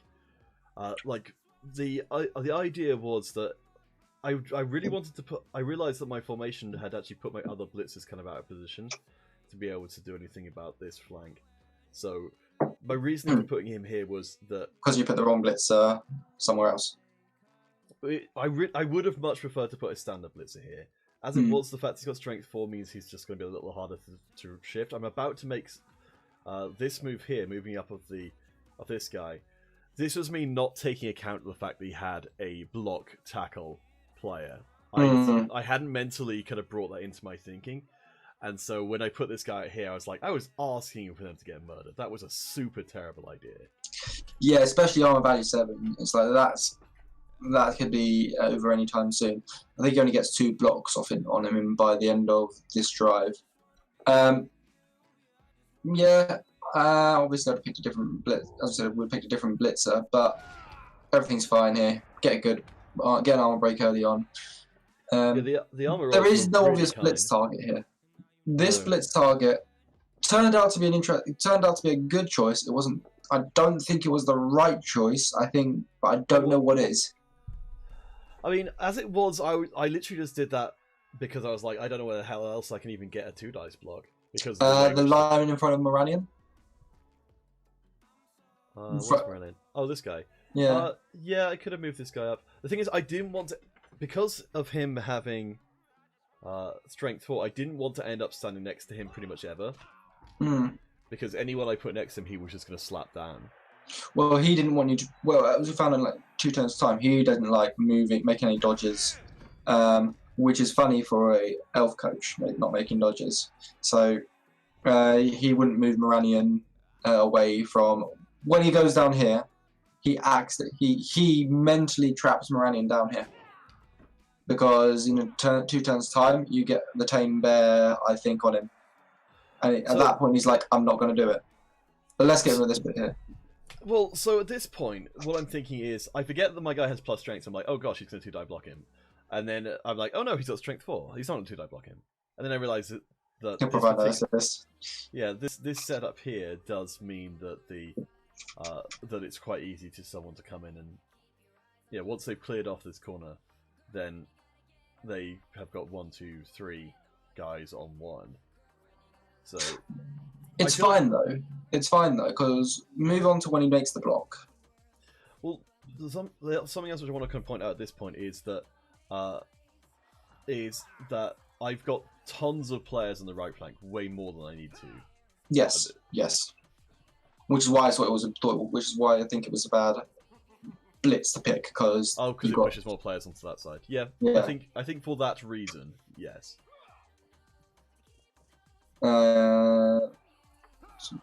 Gosh, I cannot wait for the day when my blitzers have got dodge as well. Maybe 2 dice. Maybe it would have had be a 2 dice block on your strength. Also fouled your catcher. Yes, but you got to remember this is an elf coach. Elf coaches generally don't foul. And then of course Prehensile Tail does his first bit. I don't think Exodius falls to any stereotypes of elf coaches. True. You would have 2 die block the strength plus and foul the catch on the ground. I think that's fair enough. Yes. Yeah. Pushing here. It was a shame to burn your reroll. I was thinking keep the blitzer there. I think in hindsight, obviously block with the blitzer. I probably would have blocked with the blitzer first anyway. So the reason that I went that way is because I really wanted to be able to get the blitzer back across the pitch.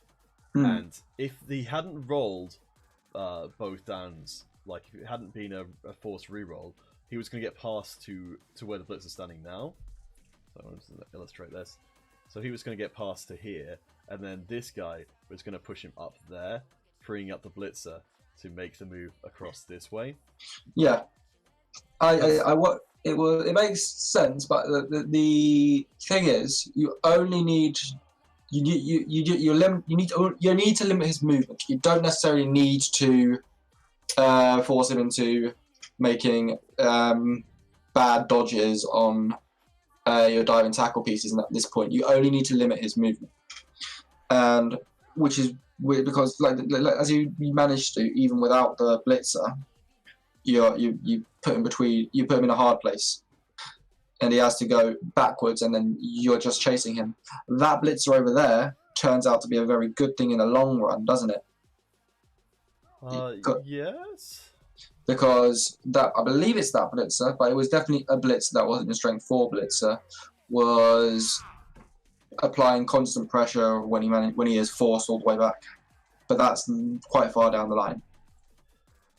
But yeah, at this point, doesn't matter that you haven't got your strength 4 blitzer, your blitzer over there.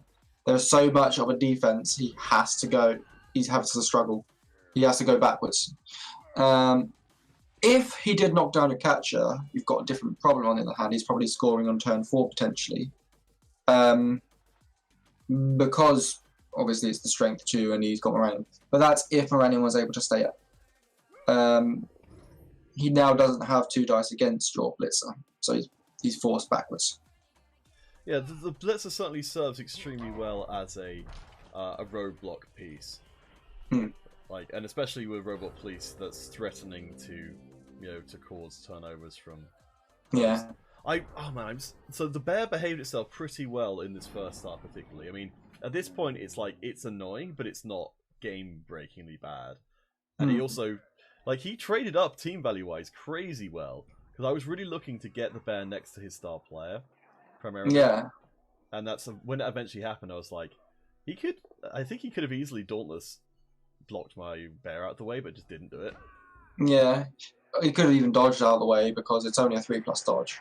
But yeah, I did like as we're talking on Monday, I think it was when we were watching your other game with the pairing of the blitz. You paired your blitzers off, and it's done a very good job at locking down. I would have based the ball carrier there because I mean the thing is he's a strength. I suppose yes, he's a strength 4 ball carrier. Like, I feel like that. In this game, I felt a little gun shy in terms of making a lot of commits and sacrificing players to force plays, and I think that was probably a mistake on my part that I didn't force more. As in, I wasn't willing to risk having bad things happen, so I just didn't do them. And here we have our blitzer that are saying it's good that he was on the right hand side. He was out of all the trouble, so he was able to come and put some pressure on this now awful looking defense of the ball. Yeah. Oh man. So, yeah, I was with the numbers advantages I have here. Like, this was what we were talking about before. Like, yeah, that to have. I think this was. So this was. I think this was right with the bear. Yeah, Which was. you're locking three. You have to locking 3 players out with 2 because you can move one of those blitzers away now, which I think you do. Yeah, I think I put Pain in as like just body there. It's because I figure. So my kind of reasoning at this point is that if there's a blitz coming from around this kind of area, then something's gone. Like, then basically Exodus has given up their turn on terms of advancing the ball. So if I can put kind of substandard or blockless and kind of otherwise kind of crappy players down here, just because while his guys are downed, they're not really that much threat of ever actually doing anything. And if they get up again, then they can just get served. Yeah, your first half is very good and very much better than what his half, which is unfortunate. But it's like you put the pressure on him. You're putting the pressure on him constantly, and he doesn't. As he said, he doesn't like playing Kislev, so you're putting the pressure on. Yeah, you're good. This is all good. This is all good. You're doing running the same principles that you just did that screwed those 2 players over, but you're running them on this side, on the other side now, because he's moved the play over. And if you were a slow team, you wouldn't be able to do this, but because you are a fast team, you're able to do it. You're able to. Don't re-roll that. That was such a bad re-roll. What? What are you talking about? That was a bad re-roll. It was a skull, and they're both down. And I re-rolled it into a defender stumbles on a skull. Why would I not re-roll that? Because it was 2 dice against. It wasn't going to work anyway. What? It's not that unlikely. He doesn't have dodge. He doesn't have block. Like, there's still a reasonable chance of knocking the ball carrier down there. So he's not in a good position to move the play up, and if he does, it's going to be very difficult for him to keep it safe. So the reroll is not going to be. The reroll is going to be much useful later on than re-rolling that, because who's picking that ball up if you get the sack? This guy. Okay, now you've got no re-rolls. You're making a 3+ or a 2+ leap, so no re-roll on that. No, he would walk around the side. Okay, and then you still got to pick up probably in tackle zones 1, 2. The thing is, if I don't use the re-roll, I don't even have a chance of picking up the ball at all. So that feels like a logic break to me there. But you had time. You had time. He's not going to score this turn. He's not in a position. Actually, too, there we do forget. I don't think he has the catcher at this point, does he? Doesn't have the catcher up here at this point. The cheeky catcher that we didn't notice. Oh yeah, this guy. Yeah, he hadn't got away yet, so he's not got a scoring opportunity. He hasn't got a scoring opportunity yet, which means 44% with the reroll. So it wasn't good, and he burns a second reroll there. Great. You now got. And you've now just got the advantage, an absolute advantage here. So the other reason for going for the reroll on the block is that my guy's got diving tackle, and he's not going to be. If I reroll into a push at that point, then I've still got a guy on the ball. I've still got diving tackle on the ball as well. You didn't even do a blitz if the diving tackle thing though. No, that part's true, but if I don't see like a world in which I don't take a chance at hitting the ball carrier, even if there's going to be better chances. Like to not take it because it's. I don't know. That just seems like. Mizra's got the odds for us. 25% knocking him down, 44% with the reroll. That's not terrible.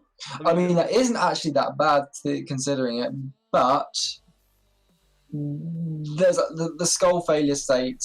I feel like that blitzer would be better standing up. So. But yeah, there's definitely I think you are the thing is it's always hard with these kind of discussions to weigh how much each thing is worth. Yeah, fair enough. I'm coming from an elf coach perspective. Well, I mean, everything you're saying is right. It's definitely better to have a standing blitzer than one on the floor for sure. And I think because I've never faced off against a strength 4 ball carrier, I didn't, or certainly not with any regularity. That I'm not quite sure how to I think you are right that actually basing a strength 4 ball carrier is totally fine, because if he uses his time to hit me, then he's probably either not moving the ball or he's trying to move it in the direction I want them to. Again, it's highly situational because you say you did use the block. I said I probably wouldn't even blitz. Mizra would blitz, but not reroll. So it's we've all got different perspectives here. It's not going to be. It's all situational. It's all not sure. Well, it's because, like, for some of the stuff, you can't really sort of quantify it. Like, you could definitely say what's the best percentage chance play, but then once you bring in what's the hard to quantify benefit of having your guy next to the ball carrier. Yeah. Like, what's that worth in terms of percentages? Like, I don't know. Yeah, I really want to jump through to the second half. You're fine. Most of the stuff here is fine. Okay. If you need to catch back over it, if you want to go over it, fair enough. That's fine. I think the first half was pretty decent. I think the second half was where I started to fall apart a bit, and I didn't really know what. I started to really feel like I was throwing the game. Alright, so let's get the basic setups out of the way. Setup's fine. Yeah, you're allowed to be aggressive here. He set up a bit far back. Both teams get a reroll. Yeah, that's good. That's better for the elves than for you because the elves need the rerolls more. Alright, let's fast forward this one because nothing particularly dramatic happens. But the vanity pass. He shows you exactly why the vanity pass is not a good idea. What? The vanity pass was fine in this game. I mean, admittedly, okay. So yeah, my big error in this game was I didn't take account of the fact that the opposing team had movement 7 players as well, and that they could get around and get access to the ball carrier. I think I must move. If you didn't move that, if you didn't move lefty, didn't move the guy on the left, you would have been fine. But you moved the guy on the left, and that left the 2 dice with a go for it. The 2 dice with a dodge and a go for it. Yeah, I don't know why I did that. If you didn't do that. So I think this is a really good example of me not reading what my opponent's next turn is, because that was obviously a move done without consideration of what my opponent was going to do on the next turn. Like, I got away with so many attempts on my ball carrier that didn't ultimately result in anything for Exodius, which probably should have. Yeah, each time he blitzes your ball carrier, he has a 30% chance of knocking him down. So that was always going to be a trouble. Always be a bit of trouble. And you end up losing one of your ball carriers as well. If he did it with Moranian, oh man, you're in lots of trouble. The Dauntless, I was so scared of Moranian because, like, the Dauntless and things were just, they're amazing against my team. So I'm searching for a pencil. So I'm going to add to my list of good advice I've got for you. So read good advice I've got from me. Yeah, I've got protect the ball carrier, blitz with plus strength, buddy system for plus strength, position your diving tackles, screen to stop cages forming, leap to the non-scary corner, diving tackle on the non-AG5 players, foul, play to your outs, and don't stand next to the kicker. Oh, the killer. Yes. And also jump up and block. That's just in this game I did remember jump up a lot more than I had been. So read the enemy turn. Yeah. So if you're that determined to do a vanity pass, I would have done it. I would have gone a square to the left. So instead of going a square back, I'd have gone a square to the left. So you're next to the ball carrier, and you're making a pass. Because you can make a pass from 1 square away. That's true. And yeah, you protect the opportunity here, and he's just manages to get this, and it'll be a 1 dice instead of a 2 dice. Gets the knockdown. I think the next thing I remember was turn 11. That ball bounce was the best it could have been. Yes. Because it's well, yeah, he can't pick the ball up from anyone. So that is equally the best to maybe in the tackle zone with the bear because the bear's going to activate next turn. Well, 5 or 6 at a time is going to activate, so he doesn't actually commit in heavily to trying to get the ball back here, really. Yeah. Again, he's playing for. I think as I said, he's more playing for fun. He wasn't going for the competitive thing here. So this is something where I do feel like I'm making a mistake here. is I've got my strength 4 guy basically doing stuff that doesn't involve him being a strength 4 guy. Correct. He's got enough assists that he can be making these blocks anyway. Hmm. So I think it feels like it's a mistake for me to not have the strength 4 guy on the part of the pitch where the most important stuff is happening, and I think they don't end up there for a long part of the game. On offense, if your strength 4 piece is not going to be a killer piece, you want your strength 4 piece as a cage corner. Yeah, so that's something I'm going to take from going forward. Is try and keep back the strength 4 piece and use them as a kind of a pillar of any kind of defensive maneuver. You do manage to get the ball back. You can skip for a little bit here. It's all fine. Block's fine. This part seems like it's okay. Here, right then. Now, where's your K? Right, I believe it's his turn at the moment. So go to the end of his turn. This one's fine because your bear's activated. Now it's your turn. We want to see you leave another 2 dice opportunity here. At the end of this, I remember you leave another 2 dice opportunity against the ball. Okay, let's see what I do. So actually, let's get rid of the dice. Let's see if you can work out what the mistake you made here. You got Moranion in, so bear in mind he's got Moranion in, so you're having to move out anyway or get rid of Moranion. Yes, and I found it very, very tricky to get enough people to get the hit on him because even though he didn't have dodge, he just refused to ever fall over. He absolutely Moranion was absolutely useless in the first half, wasn't he, Mizra? Yeah, he was almost. The thing was, like, he did very good line breaking for the high elf squad, or he would have, but it didn't work out ultimately. I'd love to see more players with wrestle and block because I think it's a really interesting combination. People don't like it because it doesn't seem like a tactical. Because apparently you only need 1 defensive skill on a player. I was like, no. Sometimes you want the options. Yeah, sometimes, if you're playing against a block player, sometimes you would rather both players be up than down. I can see it being really good on like a ball sacking player. He's got like the perfect skills for this matchup. Like, he never hit the bear, even though he could have. He did go after my catchers, which he was effective against, and my blockers.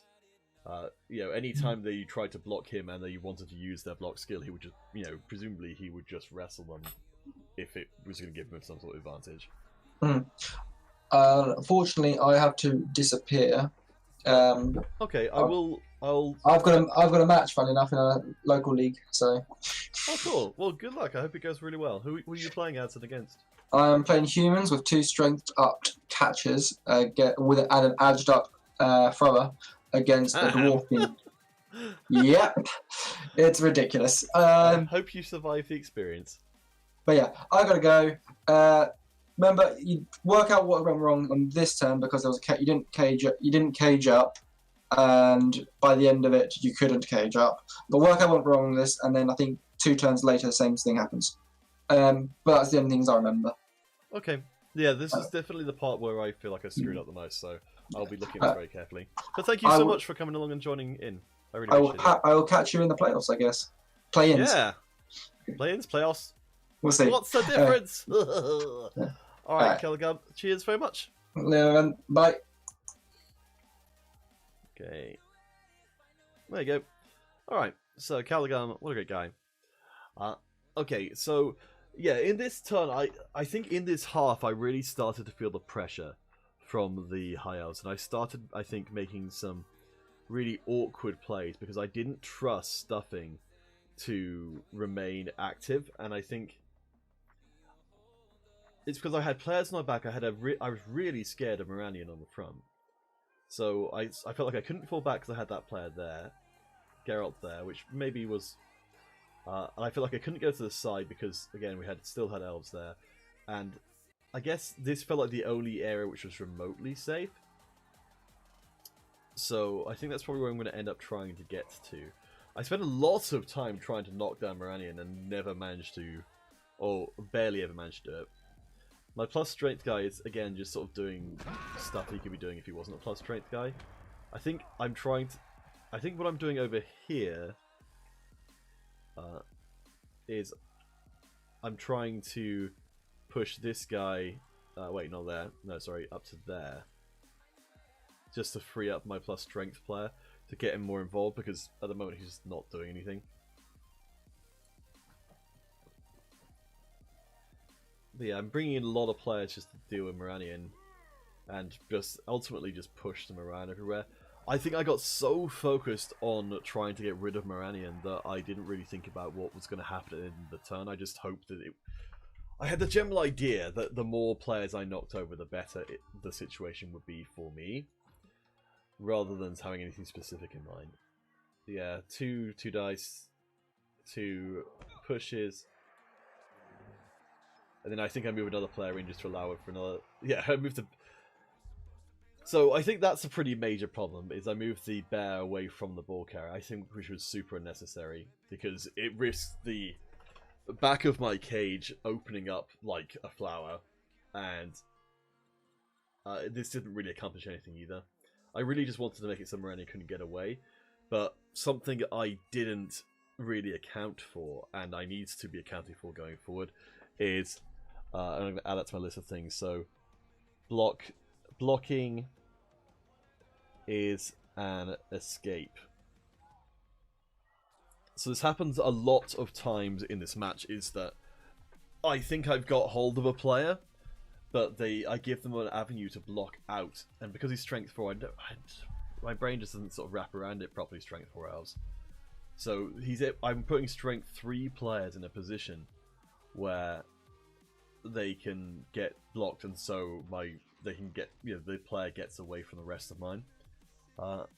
Here's only one elf on your back. I think you're fine here. There's 2 elves, though one of them's not probably going to be moving. Let's see what I end up doing. Yes, so if the lineman came back and closed the corner of the cage, then I think I would be fine. But I think instead, I'm going to move up the lineman to here to try and get more blocks in, which is really bad. I end up just like super focused on the star player to these. Yeah, that was so silly. I mean, I think I can move this guy into here and be okay. But I'll see what I actually end up doing, because I feel like it's going to be a lot worse than that.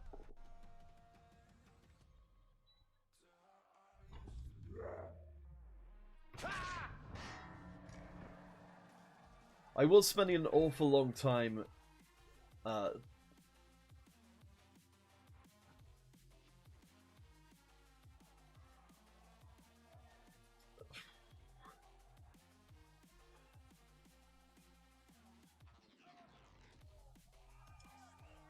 yeah, so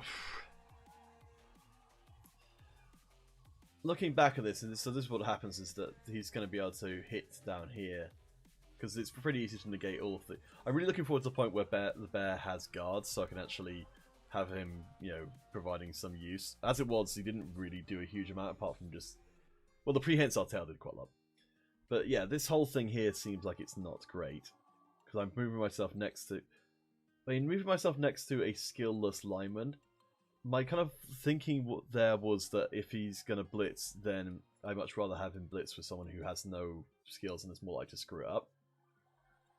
But I don't think that was probably the right move. I mean, so theoretically I've got a cage, but it's not a good cage.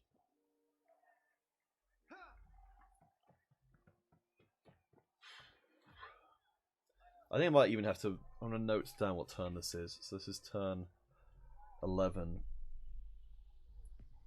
11 review. Versus High Elves. Because I sort of lost the plot a little bit, I think, here. Where... Yeah, so as expected, that means there's now 2 elves on my ball carrier. And then as soon as one gets knocked out... So this is, I think, the point at which a burgeoning I'm going to lose feeling really blossomed into, oh crap, I've made a mess, I'm screwing up, I don't know what I'm doing. And that really killed my ability to react sensibly to what was going on. because I felt like I was making mistakes and I was going to lose, and so, which is my anxiety talking, of course. But it then sort of killed my ability to continue to make sensible moves. I think I got lucky here with the place the ball ended up going, which is it went to the blitzer, basically ultimately out of the most. Well, I don't know actually. It went to. There could have been worse places. I think as it was, I didn't feel like I was terribly under threat here. Like, it was going to be tough to get the ball back, but it wasn't going to be impossible.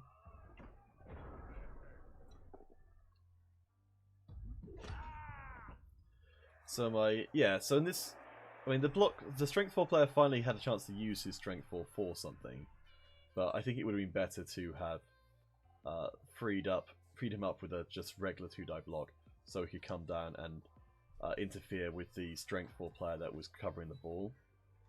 Because that felt like that was a direct mistake. Also, the bear at the moment is not in a great position. Yeah, I think standing the ball carrier next to someone who can blitz them, I think is always going to be rough.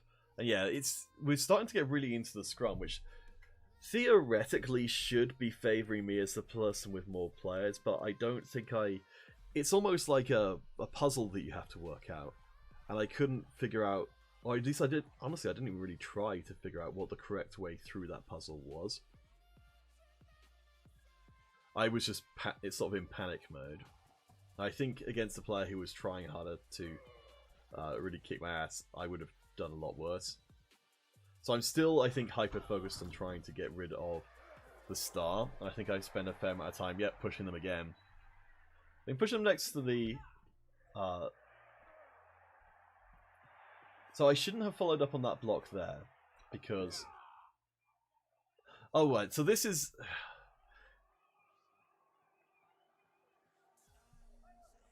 Yeah, I think there could be a lot more safer play. I accidentally dodged away a player here. I did it so quickly I didn't even notice that there was a notification to dodge. If that dodge had failed, I think I would have lost the game. As it was, I got away with it, but I do not feel like I should have. So, okay. So this is the point at which I even looking at this now, I'm just kind of like...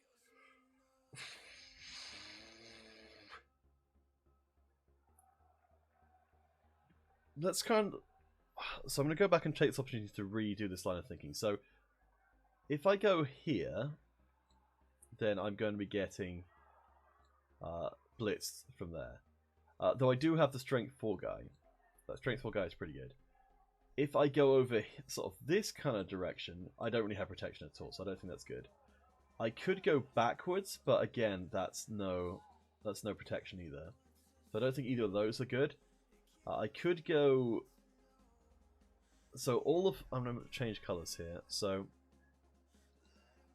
this kind of area, is bad because it's next to the attacker player. These kind of areas get me blitzed as well, or hits, so I can't really go there. So I feel like my options are kind of limited in this turn. Owan, thank you for your congratulations. Misra is the real winner, but I am glad that I happen to be lucky enough to be in a league where the person who was in first was coming in through the system, which kind of screwed them over a bit. But Misra, from what I've seen, you are still the winner from the ramp up.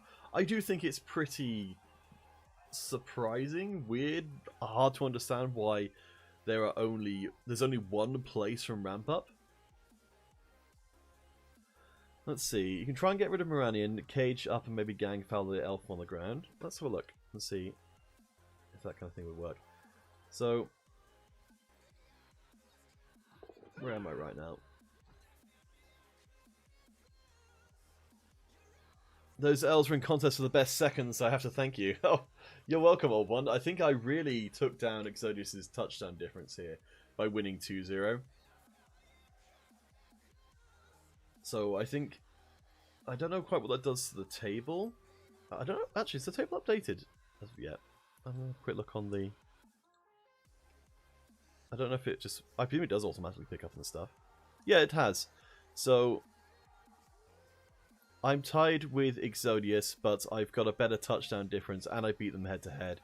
So, I think that's pretty much guaranteed that I get the win. I did ask before what the actual tiebreakers were, because it's not the easiest thing in the world to find.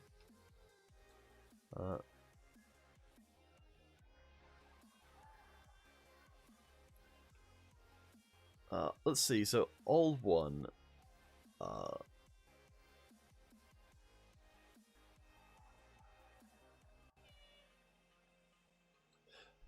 They need to win by 2 to pair up with me.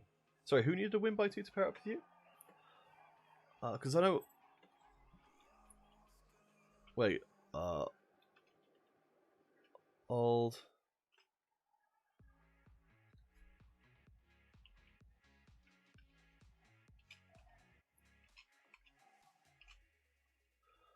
You're in 5-0. And the...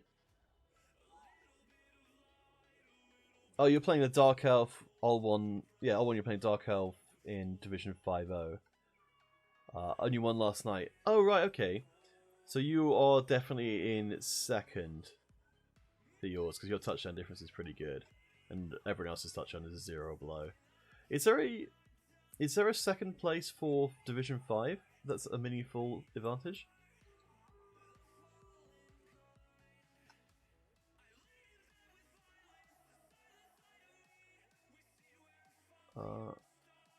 I'm with 16 6 pluses.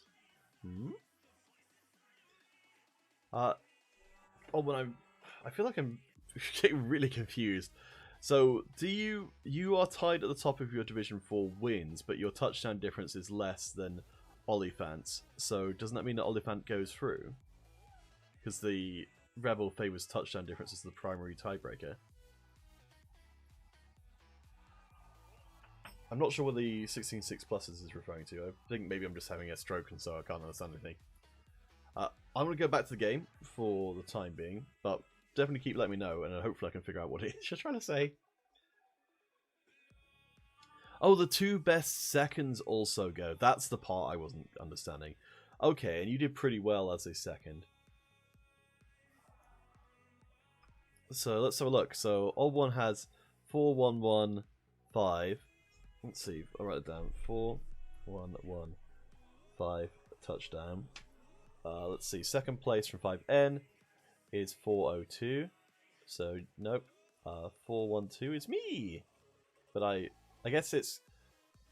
I don't know how the second best seconds works here. Does that? Oh, so that's right. So Exodius gets knocked down because they've got less touchdowns than you, and they've got.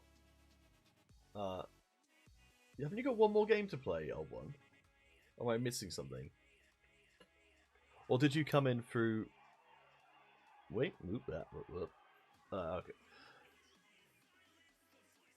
Oh, the vaults, right. Oh, it's 5116. Okay. Okay. So let's see. So going back through. So you've got. Nope. Nope. 412.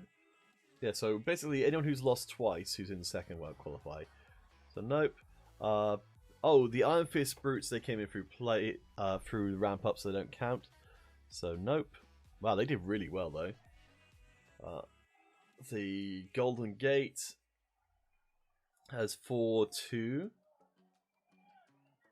So maybe Golden Gate could. They've got 6 touchdowns right now, so I guess it depends on what how Golden Gate does. Jelly Bear, no. Illusion. Jeez, Illusion is 5-1-1 with 13 touchdowns. Rat Foos from Division 5G. So I assume they're going to get the second place into the division, not for 5F. Probably not for 5E. 5D is no. 5C is no. 5B is 4115. Maybe the Undead could come in from Division 5B. 5A, Britonia, no. 4G. Okay, yeah, we're at the 5. So there's a few teams who could potentially take you down, but I think you've got a shot at making it in. So good luck. I hope so. I hope we get to play against each other. That'd be fun. All right. So the ones with 14 are playing with 15, first place with 15, so those are out. Okay. Cool. All right. Well, but let's get this game done. But I think I'm gonna have to go back and watch this game a little bit less. I mean, doing it immediately afterwards it's good in that I've got the memory of how the game went, but it's bad in that I'm also kind of emotionally charged after the game. I got so lucky to not lose the ball here. There was several occasions in this game where I was waiting to lose the ball and have it be scooped up. I think, okay, right, enemy strengths. So that's what I'm going to do before the next round is I'm going to go through and write certain situations that the enemy could take advantage of. So in this case it would be the High Elves could knock down the ball carrier and run in and grab the ball. And that's, you know, just to be aware of that, always to be aware of that and have that at the front of my mind, because even while it's one of those things you could say, well, that's kind of obvious, like, I wasn't actively thinking about that, and that's why I made some of the decisions that I did. Yeah, L1. I do hope your team does well. Alright, so at this point, I think I start to calm down a little bit, but I still don't feel like I've got a huge amount of safe avenues out here, because if I go back here, I've really got to end up probably next to the... You know, a lot of my strength is next to their star player, which is not great.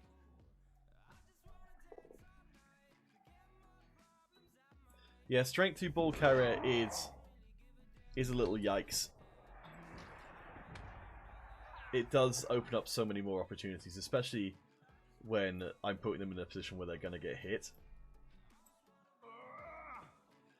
I guess the thing is, well, theoretically, I could build up a blitzer ball carrier who just, you know, a sure hands guy, sure hands block kind of situation. I don't think I'm ever going to get more than 2 catchers on the team, and I may not replace them when they get killed, since they feel like they're less and less necessary. But having agility 4, I'm hoping that one of them will roll a doubles and get guard, because it's so good to be able to jump in on agility 4. So, okay, this is a turning point turn of the game. This is the part where I'm looking at this and being, I need to get away from here primarily. The way I choose, so I'm looking at this and thinking, if I go out here, then this player is going to be stopping him, at least, is my reasoning. But in retrospect, no, that wasn't very smart. I think it would have been much better to just, well, I don't know.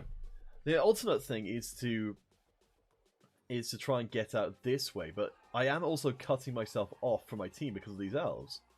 So, like, if I can't go up here because I will likely get. Well, actually, no. Here is the best place, actually, isn't it?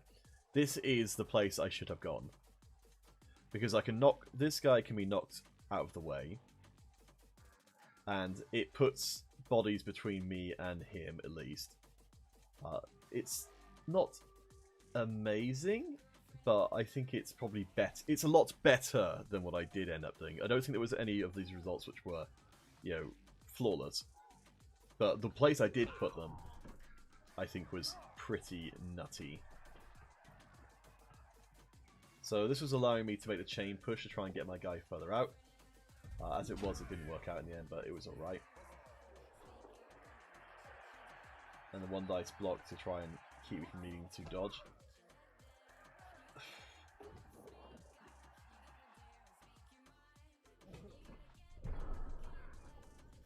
So, let's see. Oh gosh, he's got like... Yeah, see, that catcher's got strength 3. What's up with that? 1, 2... So... Yeah, the one die block was very risky. So I was expecting this. Sorry that this is in the way. But he's going to...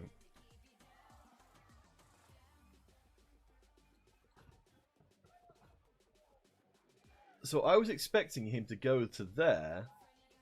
Yeah, the last one didn't really get him anywhere. I think I was, again, tilted, so I was trying desperately to try and salvage the play by any means necessary. So I was expecting him to come up from the bottom, blitz my guy up to here, and feed him into the star player. Yeah, ultimately it didn't accomplish anything at all. As it is, he doesn't do that, and that's why I was like, what? Why did you not do that?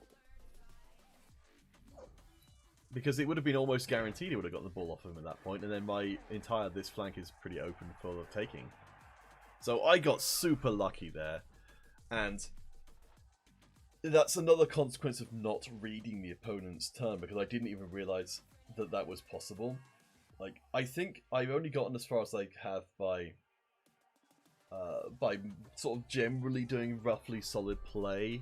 A lot of when I'm thinking properly, I do roughly solid play, and that sort of inherently puts me in positions where there are less things my opponent can do. But in this case, where I stopped doing that, it all just fell to pieces. I think I was extremely lucky to win this game, and I was also lucky not to have get injured permanently, because my blitzers are my babies, and if I don't have them, then I feel like I'm in real trouble.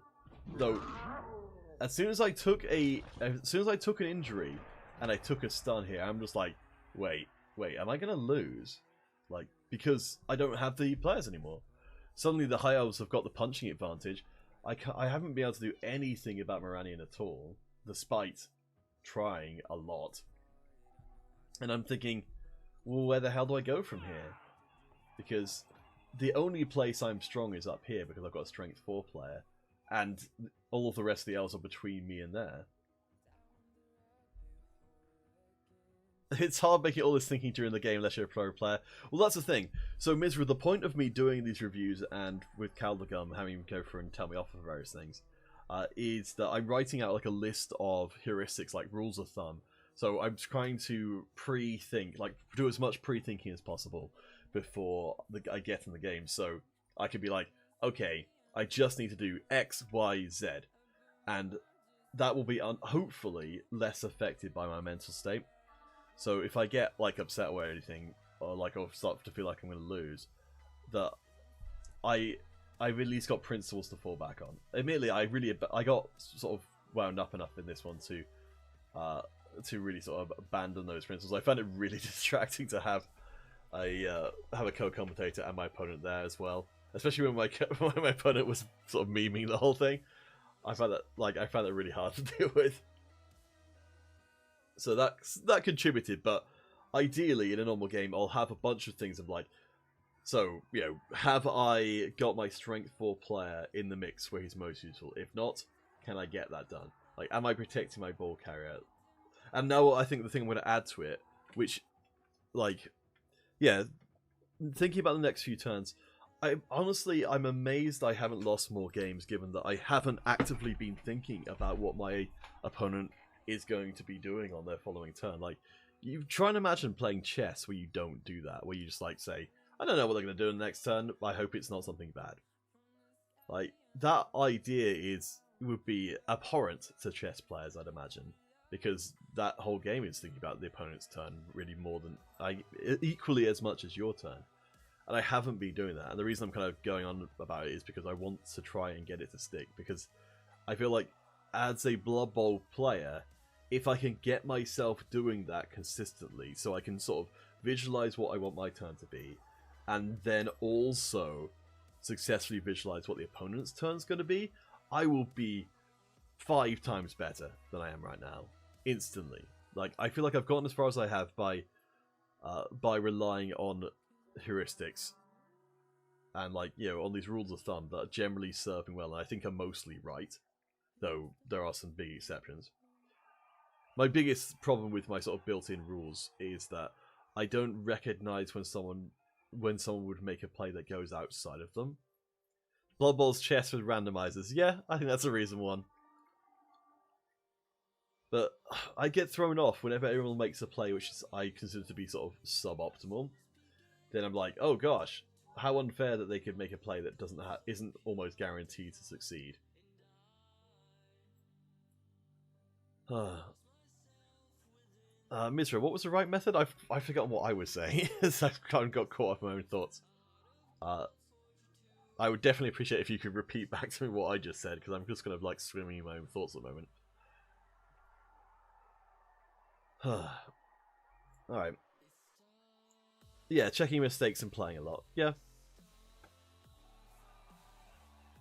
I know that one of my sort of rules of thumb is, which I've tried to work in more, is don't put your opponent into a position where their only move is a move that's unlikely to work, but then it's really bad for you. Yeah, reanalyzing matches. Yeah, it's man, I find it hard to do, but I think it's super necessary.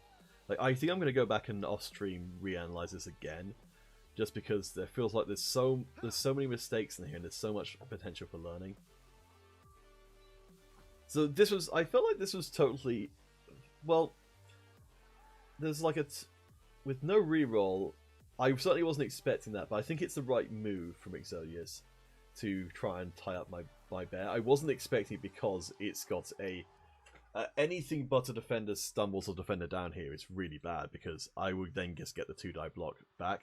Though I suppose my bear stays in place even if he just pushes. So it's not, I suppose it's not that bad. Let's spin it around and try and empathize with our opponent. So they've got a star player who can get onto the ball, but I probably need to do this more actually. Change POV and look for the opponent's side. So from my opponent's side, whose turn are we on? We're on the elves' turn. These two players are kind of irrelevant. Oh yeah, on one. It's tough, like, because I think it's very easy to end up sort of being a bit obsessive about mistakes. I'm hoping to, by having the replay thing here, to just kind of like just confine it to this part and then maybe come back to another time.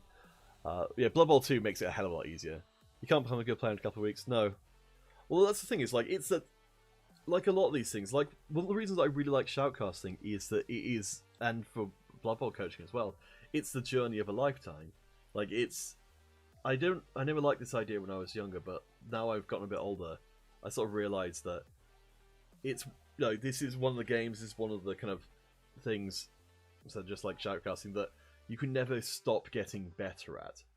Like, because because even if you're perfect at everything, you're still changing your weighting on what you think is the most important thing. So, like, in the situation that came up previously where, is it more important to try and go after the ball carrier with 2 red dice, or is it more important to have someone next to the ball carrier?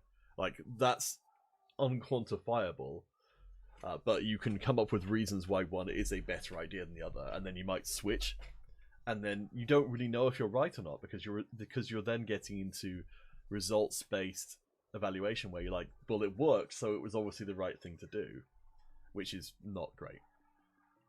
So from the elves' point of view, they've kind of done what they can here.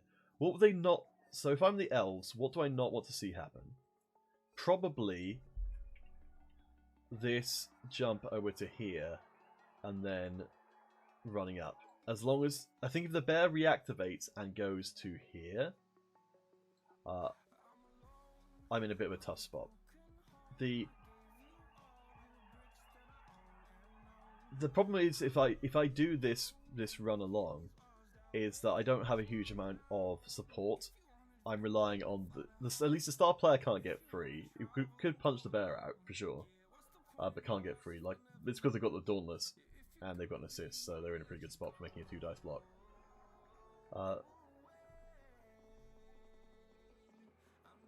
Yeah. Different opponents require different styles of play, so no match is the same. Yeah, you've got all of these different variables, different teams, different levels of development on those teams' opponents, like, how they play. So, like in Blood Bowl 2, it's much more reasonable to research their previous games, whereas in Tabletop, I imagine you don't have that opportunity. Let's go back and see what I end up doing, though.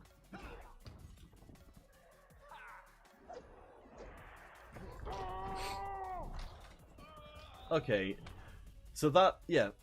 So the part where the Kislev blitzers start to justify their cost is being able to diving tackle that guy and then jump up and then just run around again. And I presume that's what I'm going to end up doing. It's just probably...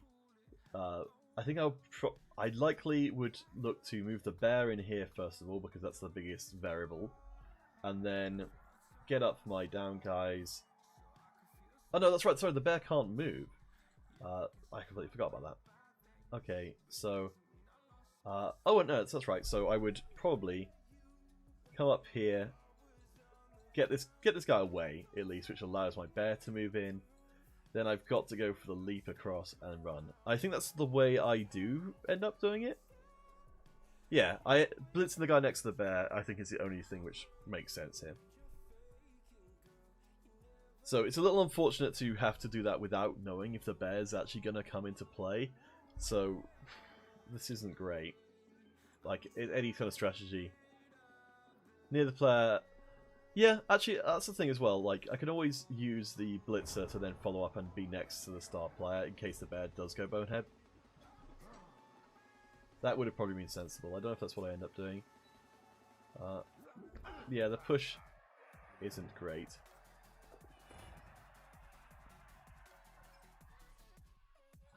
I'm looking to see if there's a way to chain push a ball carrier out there. I did think of that, but without leaping... I don't think so. So what if you, like, leapt over to here, and then... I don't know. I think a 2+ leap is good enough a lot of the time, but yeah, I don't think there's anything obvious. I mean, I guess I could have potentially gone... I didn't really want to go around the back here, because this was, you know, have these... 3 elf players are pretty strong. It does mean that I put a line of Kislev players between me and the ball carrier, which in itself is okay. But the temptation of the leap is pretty overwhelming.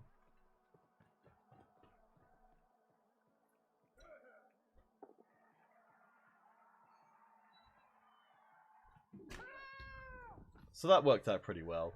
As it was, it made the leap unnecessary, and it also keeps...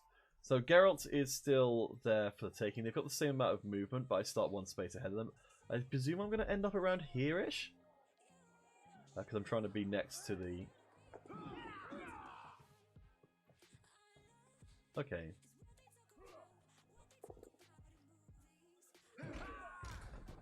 That was the, yeah. That was the eyebrow raiser there. I guess I really wanted to be... That's the thing, it's like... I really wanted to be safe from this flank, and I guess it would have been safer if I just not taken that block. The scream of the High Elves catcher is so silly.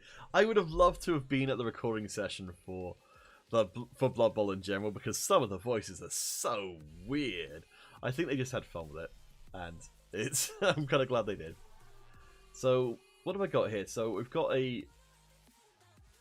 You've got the threat of a blitz there. I don't know why I didn't move this guy one space this way to make that tremendously harder, but that was again me not thinking about what my opponent was going to do next, and I was too caught up in the actual turn itself.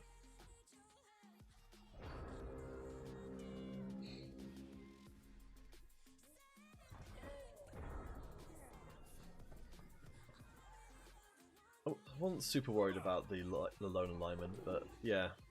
There's an opportunity to get the ball carrier down.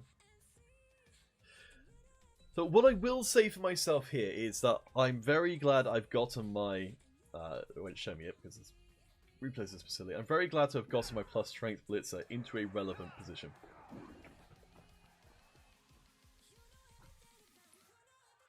And the pinch on the ball carrier, you know, doesn't actually make that much sense. Here. And yeah, you're right. If that had been a knockover on It's Got a Hold of Me, the AG5 player would have 1000% got on a hold of that and probably passed it off probably to like Triss, and then they would just run it in and I run down and probably scored. So yeah, I should have been so I guess that's a failure of the buddy system there. Is I didn't make use of the buddy. Yeah, this should have been the point at which I at least ended up with a draw, which would have ultimately effectively been a win for Exodius.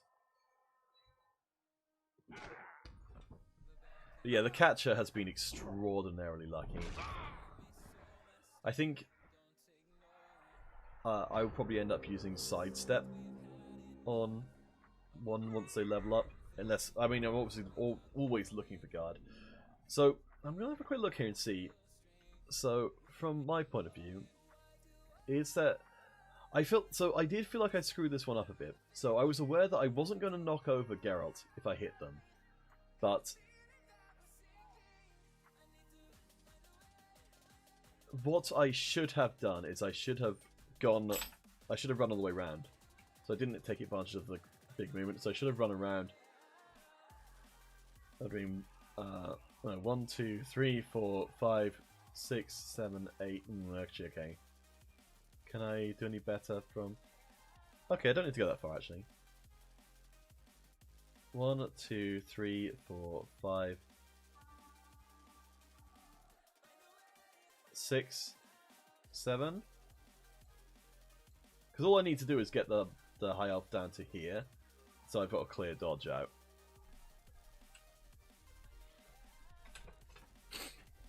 Yes, Moranion is the answer to all of the blodge stuff. Yeah, sidestep with leap isn't so relevant. I would even be tempted to get pro on a catcher on the assumption that I might develop them further, and I kind of want to just have more ways of shenanigansing with them.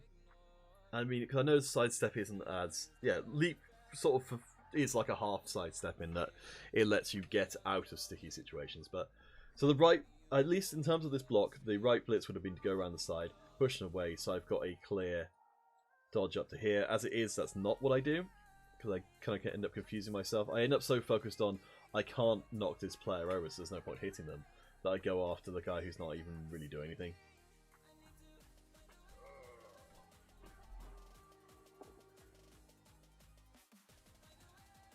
Yeah, that was a total waste of time.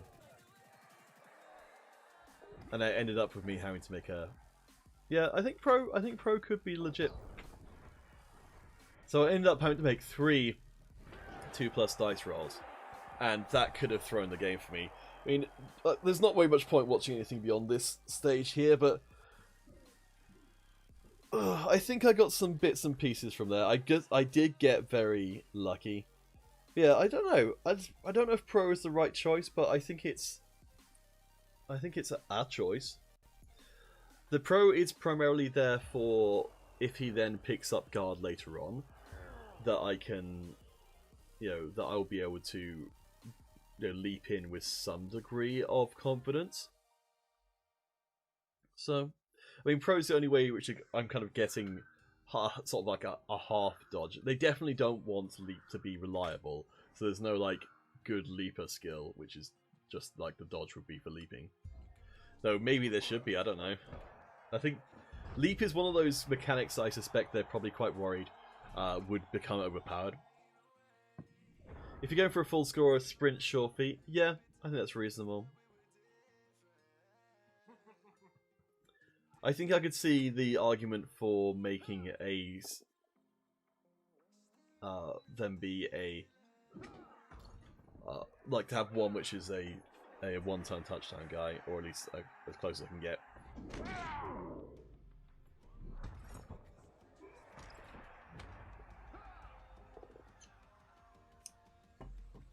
I'm kind of surprised people don't go for sure feet first over sprint.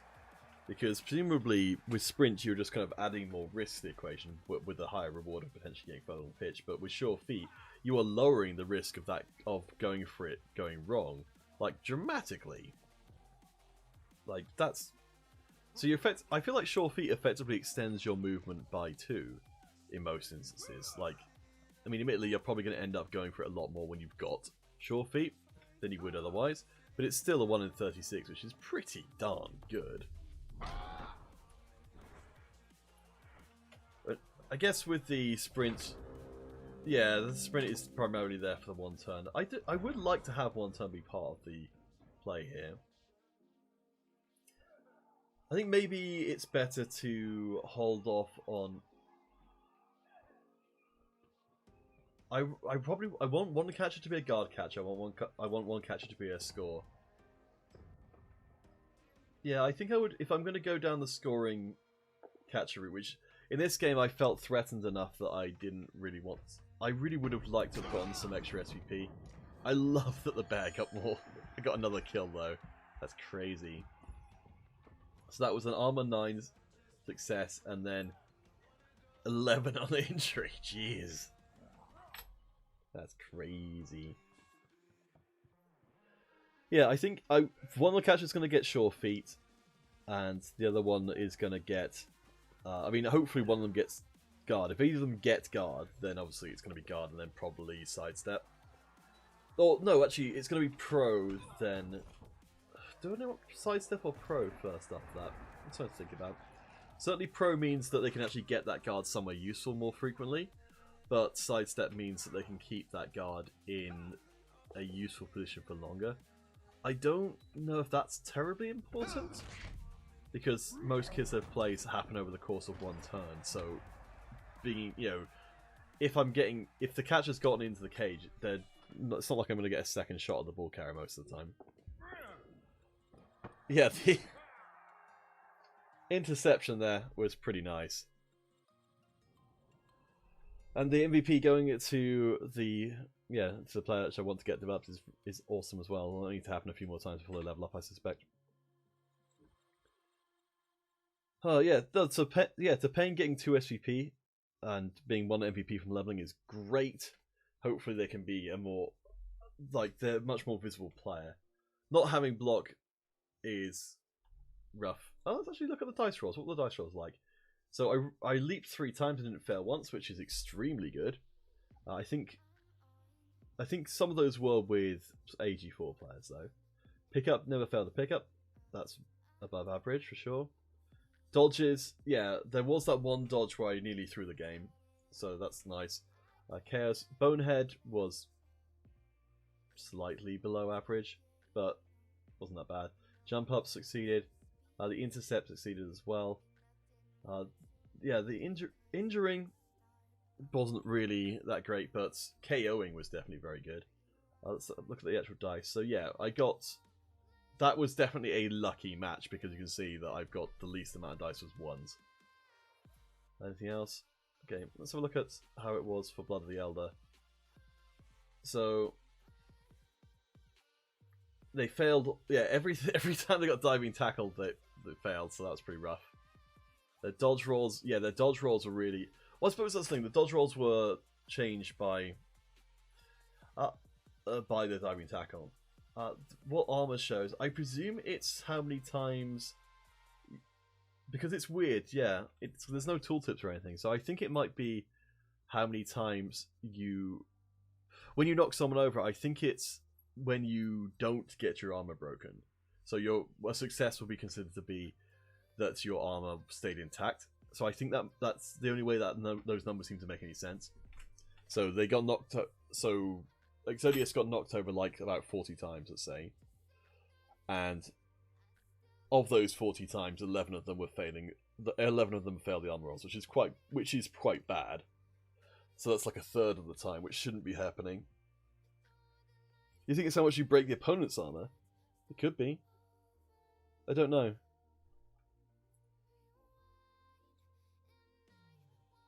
And yeah, the injury rolls were pretty appalling for Exodius in that game. Only managed to get from 11, only getting 1 is at least I think. I don't know. I wish the stats were more clear, but hey, no matter how little I deserve it in this case, I make it through to the playoffs.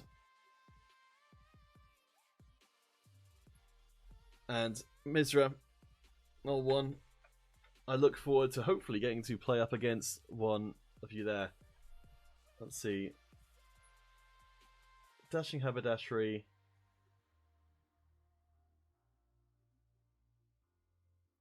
Yeah, I'm really looking forward to getting to the play-ins. Whether that leads to the playoffs, I don't know. But I suppose we'll find out. I'm really enjoying playing with the Kislev team. I think they are a heck of a lot of fun. I think more people should try them out. They are definitely a whole heap of fun. Misra, I don't know if I can just kind of That's actually thinking about that. That's a really terrible thing to be saying. Like, I don't know if I feel like I really deserve to get to this point. I suppose the thing to do is, as much as I don't feel like I necessarily deserve to win that game, and I don't really feel like I did, all I can really do to make up for that is try and play worthy games for the play-ins.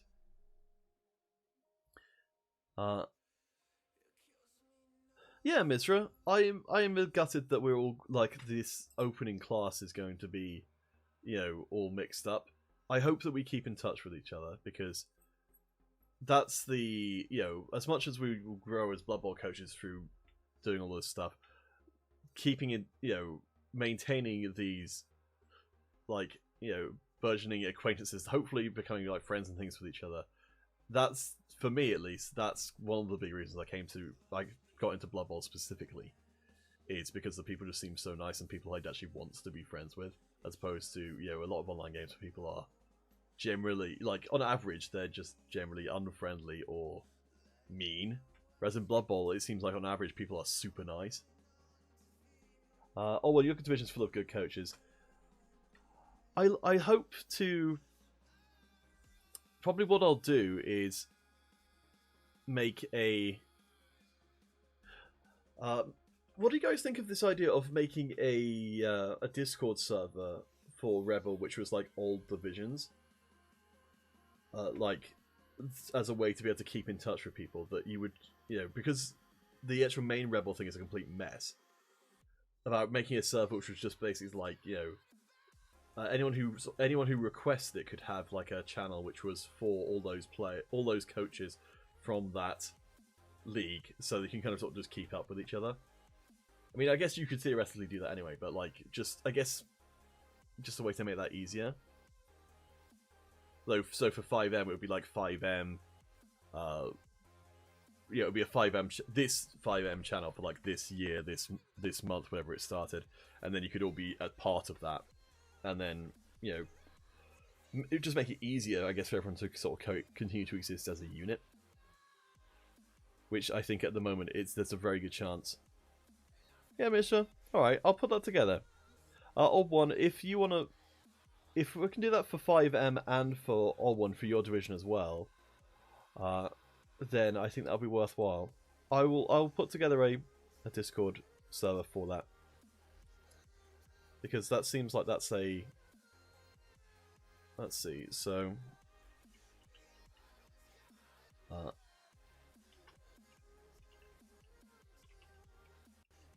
what would be a good name for it? REBBL Post-Seasons?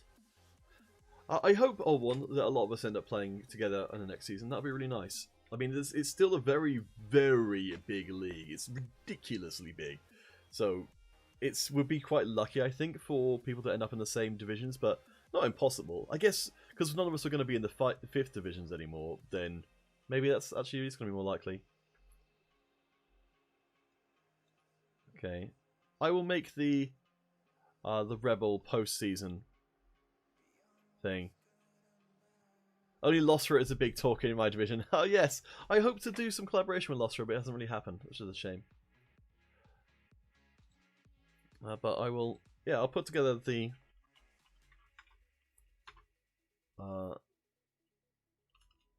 so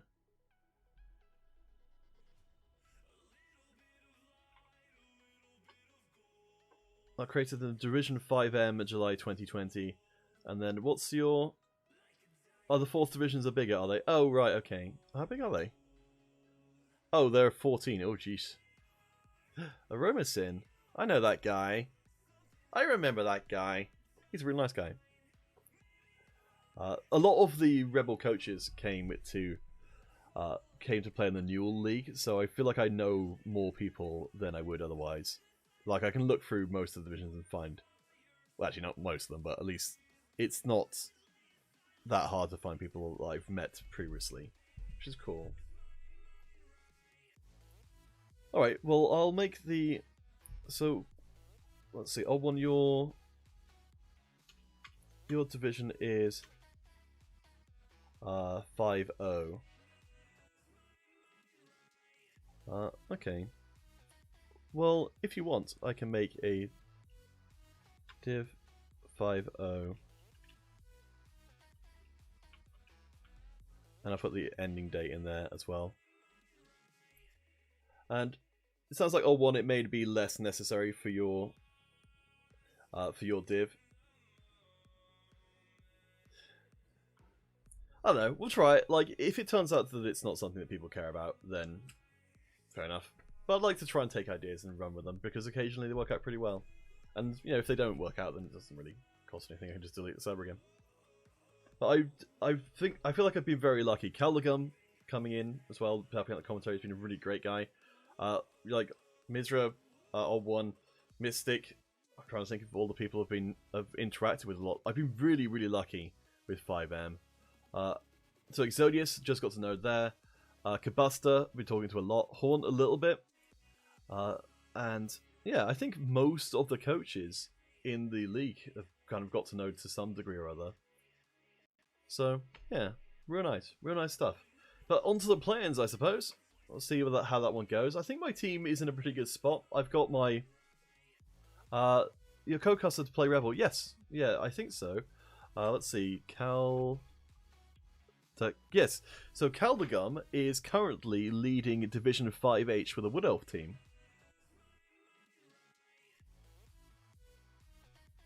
Yes.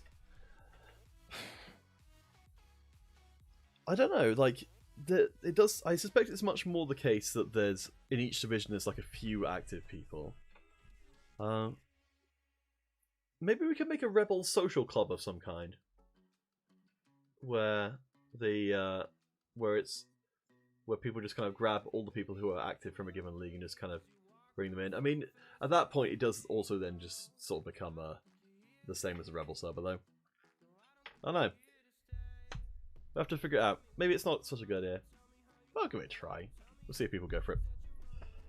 But yeah, cheers guys. Have a lovely Sunday, morning, afternoon, evening, or night, wherever you might happen to be. I'm going to go, I don't know, probably have a nap. Also, Hamilton is on Disney Plus. I watched it the other night. Oh, yesterday. Amazing. So good. Like, I mean, I know there's probably the world is filled up with too much discussion of Hamilton at the moment, but it's real good times. But yeah, thank you guys so much for sticking around. You know, being able to talk to people about the game and things just, you know, enhances this experience for me just dramatically. So have a lovely day, and I guess I don't know when the play-ins even start, but see you at the play-ins.